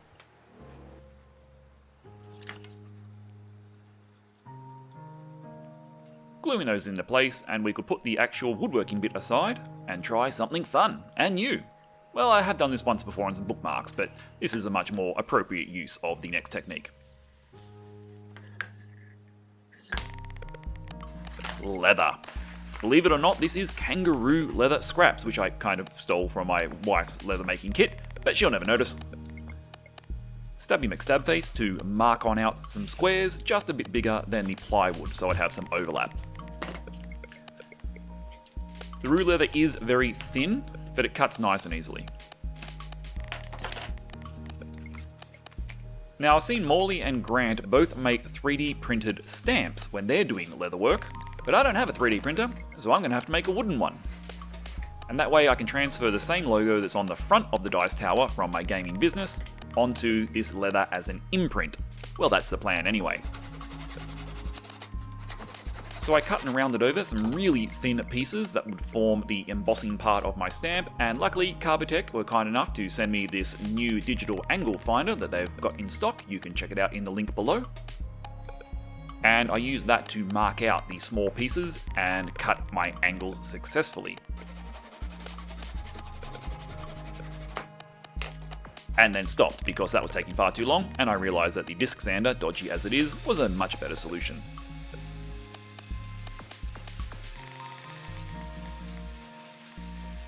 Once I had my pieces cut nicely, we could super glue those down to another backing board. And boom, one Zalgariath Gaming logo. Well, most of it anyway.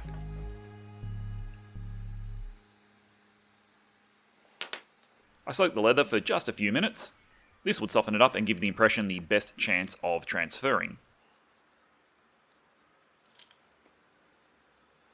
I don't normally crank my bench clamps down this tight, but again, it was really thin leather and I wanted to make sure that I got a good press. I only had one go at this. 5 minutes later, we pulled it off, and I'll call it a success. A few little gaps in there from the wood, but you know, if you had a 3D printer, you could make really, really nice stamps. Me, I had to resort to getting a nail punch to do the final embellishments of the stars that go in the corner of the logo. Last time I did any leather work, I used polyurethane glue, and I'm doing the same here again today because it worked really well and that one hasn't fallen apart. It does get pretty slidey, so be careful when you're applying your clamping pressure. I left that overnight in my makeshift press, and then crossed my fingers that it wouldn't be stuck down to the melamine. And fortunately it wasn't, and came out beautiful. Look at that. Really, really nice. I'm glad I went to the effort. Trimmed the bases back down to size, and then ran the chamfering all the things over the edges so they'd fit back in the trays, but not just yet.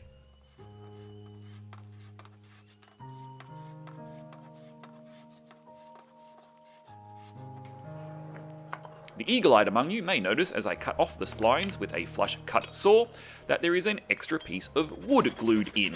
The reason for that will become apparent in a second. I really should have just used a thicker piece of timber at the back, but it blended in quite nicely, and a few swipes with the number 5 low-angle jack plane brought it down to the level of the dice tray. You'll never know it was an afterthought, because it really, really was an afterthought. I really like that jack plane.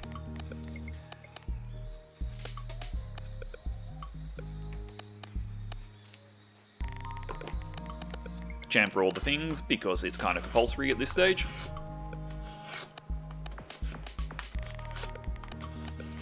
And then it was time for the scary bit.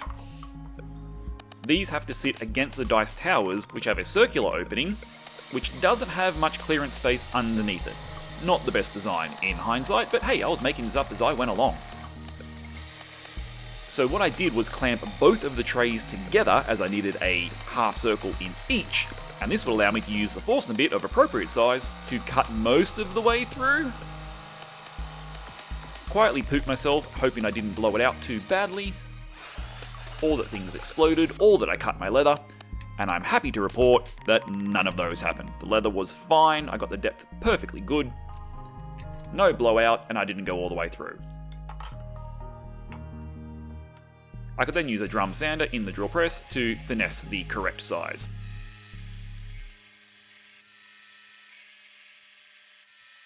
And then you just magnetize wood, right? Nah. Flashback to last week, and I can now explain why I embedded magnets underneath the rear side of the front of these dice towers, because I always had this magnetic attraction dice tray thing in mind. I thought this was really clever too, using doweling points in order to transfer the magnet holes from one side to another so that it would fit, and now you can see why I needed to add that thicker piece of timber in there, because for the dice tray to sit flush against the front of the tower, I needed to make room for those turrets on either side, and I had to cut in, and that was just going to be leaving it way too thin if I didn't add that extra piece of support. I won't show you how I did those little cut-ins because it was kind of dodgy on the router table, and we wouldn't want to be copying my bad habits. But the hidden magnets on the front of the tower just worked perfectly. I don't care if you can see them on the tray, as long as you can't see them on the front of the tower when it's packed away. Super happy. Beeswax coating for the leather, and then the same Danish oil that I used on the towers for the wooden parts of the tray. I love Danish oil, you can't mess it up, just put it on there, leave it for 10 minutes, wipe it off, repeat 3 or 4 times, happy days. My last paranoid moment was firstly gluing in the logo in the correct orientation, but also that polyurethane glue expands like nothing else. So I had to use the minimal amounts to make sure I didn't have any cleanup on the leather, which would have been impossible. I could clamp those up and they were nearly done. Oh look, Seb's here. Hi, I'm Seb and I make stuff. I've recently binge-watched all of Seb Makes Stuff channel. If you're into nerdy stuff, not just D&D, but other making-style dioramas, tabletop, and related content, Star Wars, video games, Zelda, TV shows, all sorts of different bits and pieces. Super cool stuff, very talented guy, very good videography as well. You will enjoy it, go give him a subscription. And while we're supporting small Aussie makers, it was time to buy me some handcrafted dice from Die of the Beholder. These beautiful purple dice matching my Zalgariath gaming colours also glow under UV light. I just need to buy me a UV light. And they look super cool, thanks Brie, these are awesome. And they're getting their maiden run down the brand new dice tower. So I can roll with advantage. And here's how she works and what it was all for. Why just drop dice into a tray or onto a table when you can have them go clinkety clinkety clink down your dice tower and be caught in your beautiful embossed leather, debossed leather dice tray. And of course I had to keep on rolling until we got a crit. Don't be a mimic, don't be a mimic. Yeah, that's definitely not a mimic, not a mimic at all. Dice bag. So the dice tray will work with lots of size dice, even these big chunky boys, and yes, you can just ignore the whole rolly tower thing and chuck them into the tray if you so wish, but where the hell's the fun in that? And the only thing better than the DM having a custom dice tower is your players also having a custom dice tower to roll at the other end of the table. When you're all done, the tray stores conveniently with or without your dice in the top and packs away for the next session. They're completely over-engineered and over the top, and probably really impractical to make at about 50 hours if you're intending to gift these to people, but it was a work of pure joy, and probably the coolest thing that I have ever made to date. So after that high energy and intense debacle, let's sit back and relax as I help a friend of mine celebrate her wedding with yet another wooden resin sign, but a damn nice one.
Right, that's the last use of resin, I promise. But a cool tip to take away from that one is those project panel boards. If you don't have the tools or time to make your own milled panels, buying them off the shelf from the big box store will save you probably a lot of money and an awful lot of effort. Don't overlook them. In a similar vein of gift making tips, one thing we haven't really covered here is mass production. And so while again, this next project, which is geocaching themed and probably not something a lot of you folks would want to replicate, the purpose of the video then and now is to show you that if you are making a large number of gifts, that you can gain huge amounts of efficiency and save a lot of time by batching things out. Some gifts are special one-offs, others, well, you want to make a lot of them quickly. So follow along this old video and grab some tips from it. Tip 1.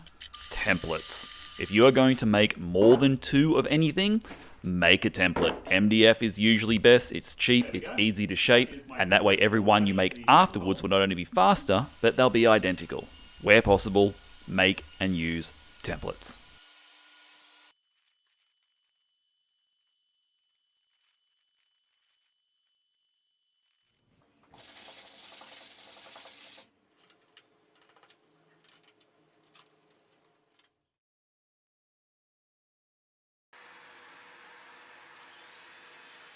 Tip 2, work on larger stock.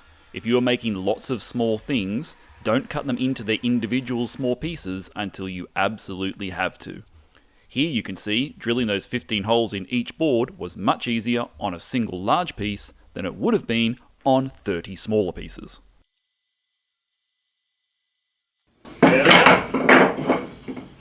Approaching their final shape. Don't look too pretty yet, but at least we can see what they are going to come out like. Right, next up it's time to add one final little party trick which will give dual functionality to the path tag holder, and that is this groove. You'll see my setup here. I've got 2 fences and I've luckily managed to score it pretty quickly of getting exactly the right distance between them to give an even cut. I've got a 3mm straight bit set into the router, and that groove is going to be for these. So these are Geocoins. Unlike the path tags, they're not ferrous, so magnets won't work on them, which means I need to figure out another way to display them. Now, Geocoin holders just purely is something I might go into because not everyone collects path tags, but this one's going to be dual purpose. And there you go, it'll hold 3 or 4 depending on the size, so when that's mounted on the wall, they should just sit in there quite snugly. Tip 3, batch your processes. Once you have a fence set up, make every single cut you need with that setup. Avoid doing one thing, a second thing, and then going back to the first one over and over again. It's much less efficient that way. Set up once, cut many times.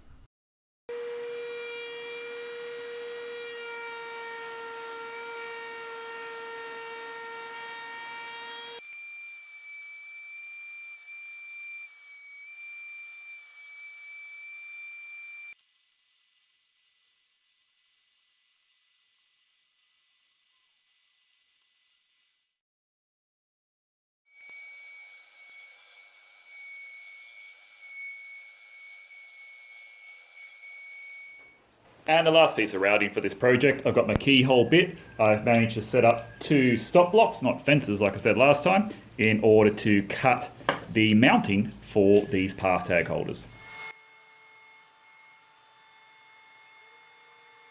Tip 4, not shown, do test cuts. Nothing worse than doing 10 repeated cuts only to figure out you were off with your measurement. Keep scraps and offcuts from your processes as you go along, and use those to test everything before you commit to your final workpieces.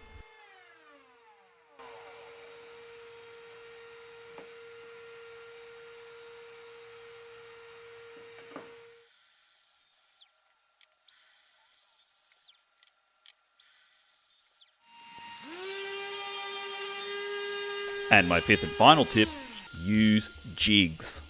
Much in the same vein as templates, here you can see I needed to drill heaps of holes right in the middle of each of those cutouts. Doing that by eye would have been tedious, a quick centering jig, and I could knock them out basically without looking. The time you spend investing in developing and making a jig will pay you back 10 times compared to doing the job without one.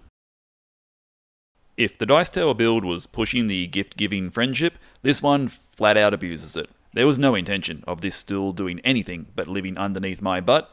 However, it is one of my favourite videos, and it really summarises my philosophy when it comes to woodworking, and it was an appropriate one, I felt, to finish off this little marathon. I hope you enjoy. Like most projects in the Fixit Fingers workshop, this one started with a need. A blue milk crate is not exactly the best way to reach the high places, such as my timber storage. And for a long time I had been thinking about a solution. So, when Timber Tools and Artisans asked me to be their Artisan of the Month and build a project for them, straight away my idea went to a step stool. I designed something in SketchUp that was not just going to be functional, but also use purely scrap timber, and of course challenge me in a few separate ways. It also was going to allow me to get rid of some timber that I've held onto for quite a while.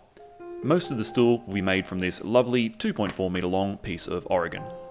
As I started to mill up the timber, which I'm not going to go through today, I made a separate video for that, you can check out the link. It quickly dawned on me that this project was not about the stool. This project would be about why I make and why I enjoy my time in the workshop so much. It would be full of completely unnecessary things. Splayed and raked legs, prototyping, and thanks to a couple of generous sponsors, trying out a few new products as well. The first of those are these Robertson head screws by Screw It Screws, which, as I said, I actually did a prototype for the first time, made out of my favourite bed slats. The reason for this was so that I could practice my compound angles. Never done those before, and yes, you could make a stool just straight up and down. But I saw Dave Stanton do it, and I wanted to give this a try.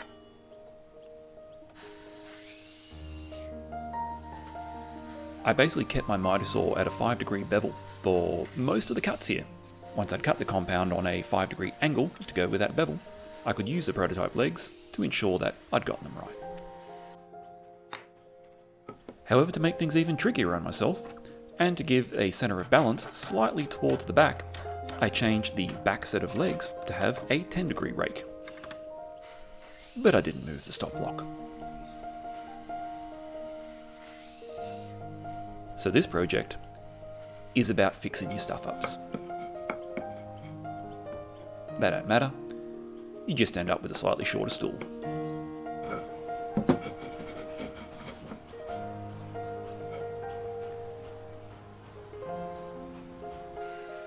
This project is about using what you've got. I love this miter saw, and going back to 0 degrees gave a simple angle on these little pieces of cedar, which I milled up out of a window that came out of my building. They were far too small.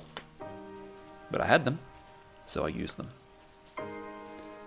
The lower braces would also come from the Oregon, again with a nice simple bevel, because why do a compound one when I can cheat? We'll just rotate these to be level.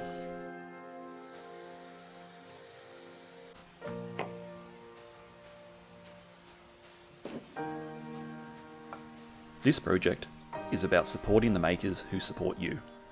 My beautiful little marking knife here comes from a good mate Dazza, otherwise known as 2x4. It's stepping up your game in small pieces, not by buying stuff necessarily from a big shop, but by buying from a maker because you respect the work they do, and honestly, you'll probably get a better product.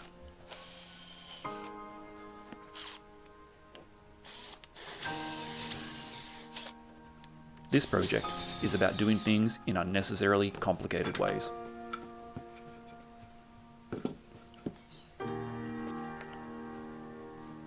When you don't have the drill bits long enough, you have to go through a few steps to mark out the holes.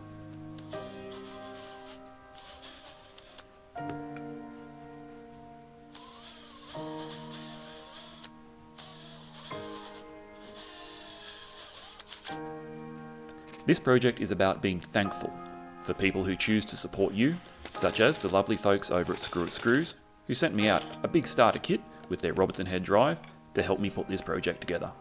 And I tell you what, they're pretty damn good. It's going to be a shame to hide them under some caps later on.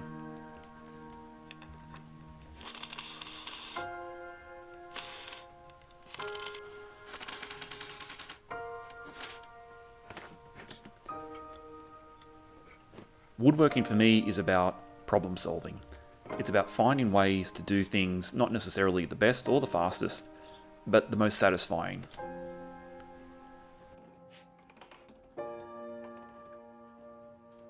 It's about checking level, or square, if you want to perpetuate a meme from another friend.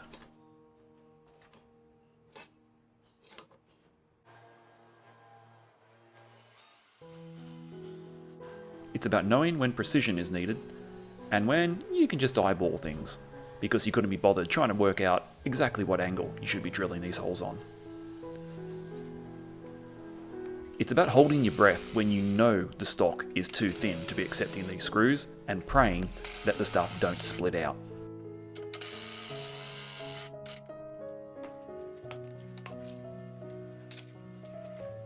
It's about knowing when being level is important.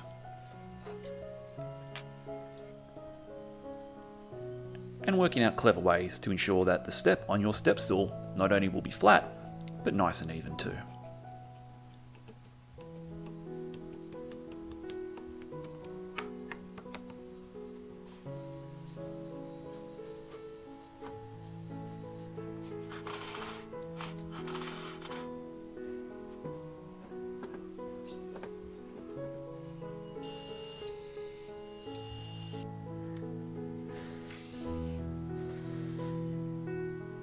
It's about enjoying the process and things coming together. Seeing the wood that was rough as guts a few moments ago, or let's face it, a few days in our case, suddenly start to look a little bit like what you designed.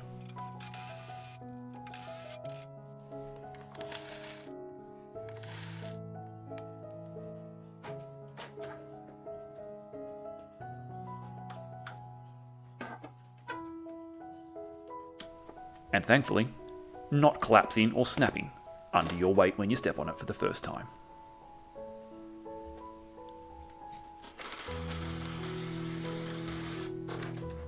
It's about not getting too damn angry when your perfectly level stool suddenly has a bit of a wobble because you've introduced it when screwing it together. It's about having the choice to cut 3 legs shorter, or raid your scrap bin, find a little slither you cut off earlier, and doing a dodgy pack job. Because it's workshop furniture, after all.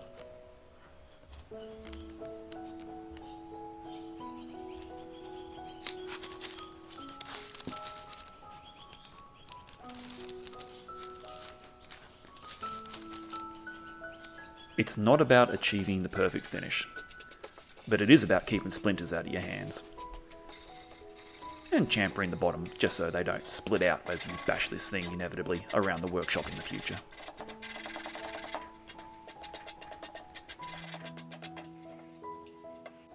It is most certainly about the love of power tools. Or in this case, finding a great little Aussie company that sells paint strippers that makes your life so much easier and hella fun. It's about utilising your favourite new project, my lovely clamping bench, in so many different ways that you never even imagined when you designed it. It's about taking wood off your parents' house that you formerly helped to renovate their veranda from and incorporating it into one of your builds, knowing that that house is going to be sold next year and you may never visit it again, but you'll always have a tiny piece of it with you in your workshop. It's about a completely and utterly unnecessary rebating job to make your new Merbo slats that you're going to step on and probably break at some stage fit snugly around those splayed and raked legs. At least a little bit, because it makes you feel fancy. It's about using hand tools even when you know you suck at using hand tools, because every opportunity you should try and practice. It's like eating your veggies. You got to do it even if you don't want to.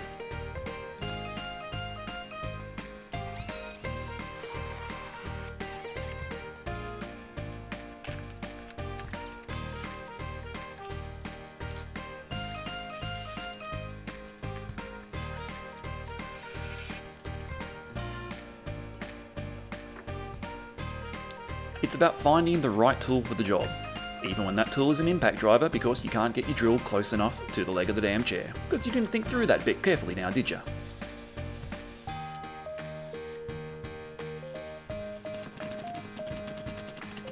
And it's still about those Robertson head screws, which are zero slippy compared to the old Phillips ones I use.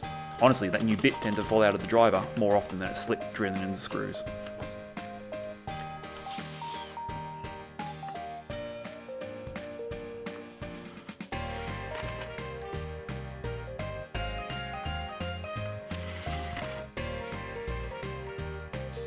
It's about breaking out the angle grinder again and getting an old oak stool seat that you literally found in the gutter in the soaking rain and trying to save the damn thing.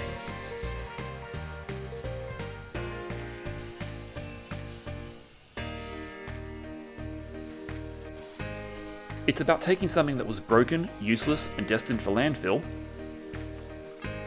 and trying to give it a new life.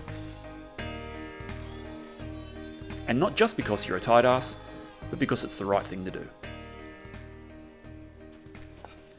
Even if you'll never get those watermarks out because they go too deep. It's about designing, creating, and using jigs to get around from having to buy large, expensive tools, which you will own one day, but right now just don't fit in your tiny one-car garage. And it is definitely about that racing stripe. For my butt. It's about getting a little fancy, using every last bit of glue in the bottle,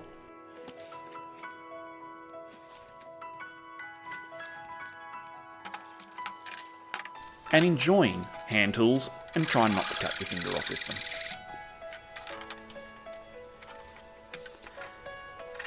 It's about not playing favourites, but if I had to play favourites, the router is my favourite.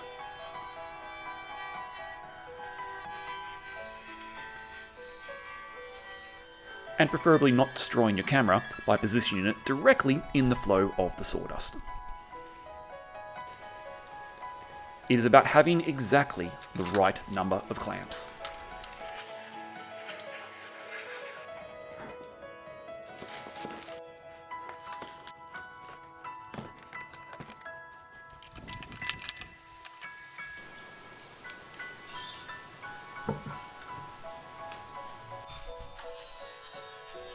It's not about owning every single tool. It's about knowing what flexibility you can get out of the ones you have and employing them in different circumstances.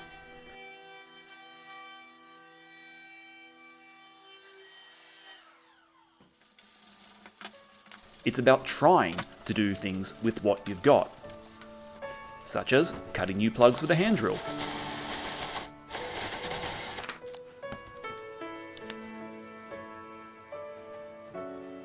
But then, it's also about knowing when you beat, and sometimes when to treat yourself. I was never going to get those plugs with the hand drill, so we broke out a new tool, which we may or may not have purchased on an impulse 12 months ago during a certain sale that is coming up right now. Because that tool will give you what you need and allow you to proceed. Going forwards, it'll be a valuable addition to your workshop and bring you a lot of joy. It is about learning curves. This one was about 15 to 20 minutes. And tentatively making your first cuts.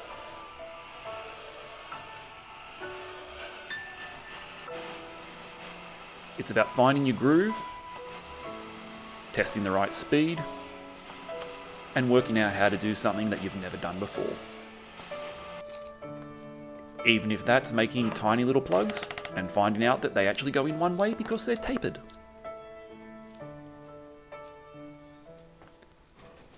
And sometimes it's about just listening to the sounds of the workshop.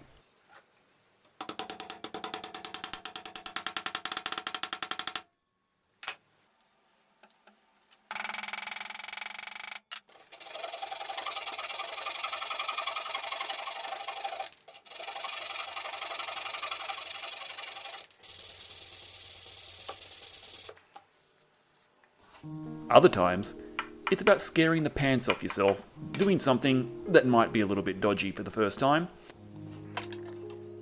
but trying to do it as safely as you can. And not putting your brand new slot cutter through one of the big screws going into your braces.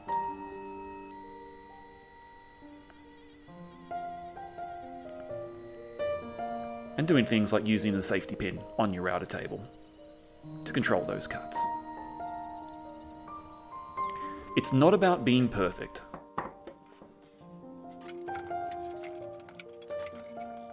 But it is about trying new things, such as these awesome little Z clips that I also got from Screw It Screws, which I'm using for the first time and absolutely loving. They're going to come in so handy in the future. It's about the moment of truth, when everything's done and you got to figure out if your butt will be comfy on the stool. And importantly, whether it will tip over when you try to step up on it. It is definitely about doing a happy dance when it doesn't break. It's about thanking those who support you, such as Libron Oils, who sent me out this collection of high-end finishes to do this particular project with. And those who support you in the long term, like Carbotech, who, funnily enough, if you like the look of this stuff, you can get some from them using the affiliate link in the description below. It's about upgrading from an old gym sock to lint-free rags. And it's all about the pop when you first apply the finish, even if the wood you're putting it on is a little bit rubbish.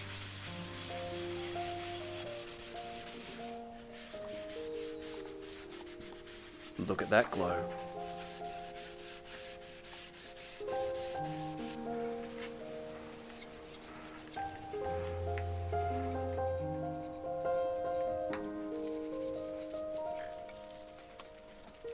It's about wiping off the excess, putting it up on blocks, and hanging up the rag so it doesn't spontaneously combust.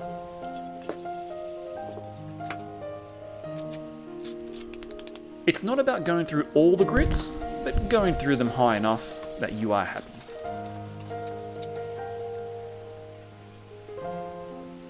It's about the third coat, which really makes it shine. And then the questionable idea of applying a slippery furniture wax to a piece of furniture that is designed for you to step on. But you'll do it anyway because it just looks that much better and shiny and goody.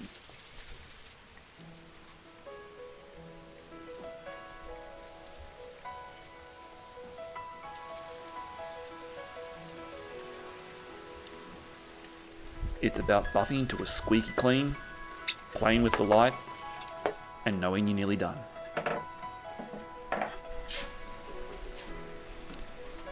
It's about trying not to care too much about the little boo-boos, realising that they're going to break off again in the future anyway, so a bit of super glue will hide all sins. Woodworking is not about the stool. It's not about any of the projects. If you're a hobbyist, woodworking is about one thing. You. Be selfish. Make what you want to make. Do things how you can. Do things how you want to. Do things safely, but do things in your own time. There's no need to rush. There's no wrong answers. It's about your mental health. Your workshop should be your happy place. Keep it clean, keep it fun. And all those things that just get under your skin and cause you grief during the week, you can just make those disappear when you turn on the tools. It's about the pure, unbridled joy and satisfaction, finishing a project and it working how you wanted it to, that just makes nothing else seem to matter. There is a community. There are those who support you and that you should be very grateful for the time that they give. That includes you. Yes, you. And these guys particularly. Thanks for watching my video. Thanks to Timber Tools and Artisans, and I hope one day soon we can all see each other at a live show. It's not about the stool, it's about the process.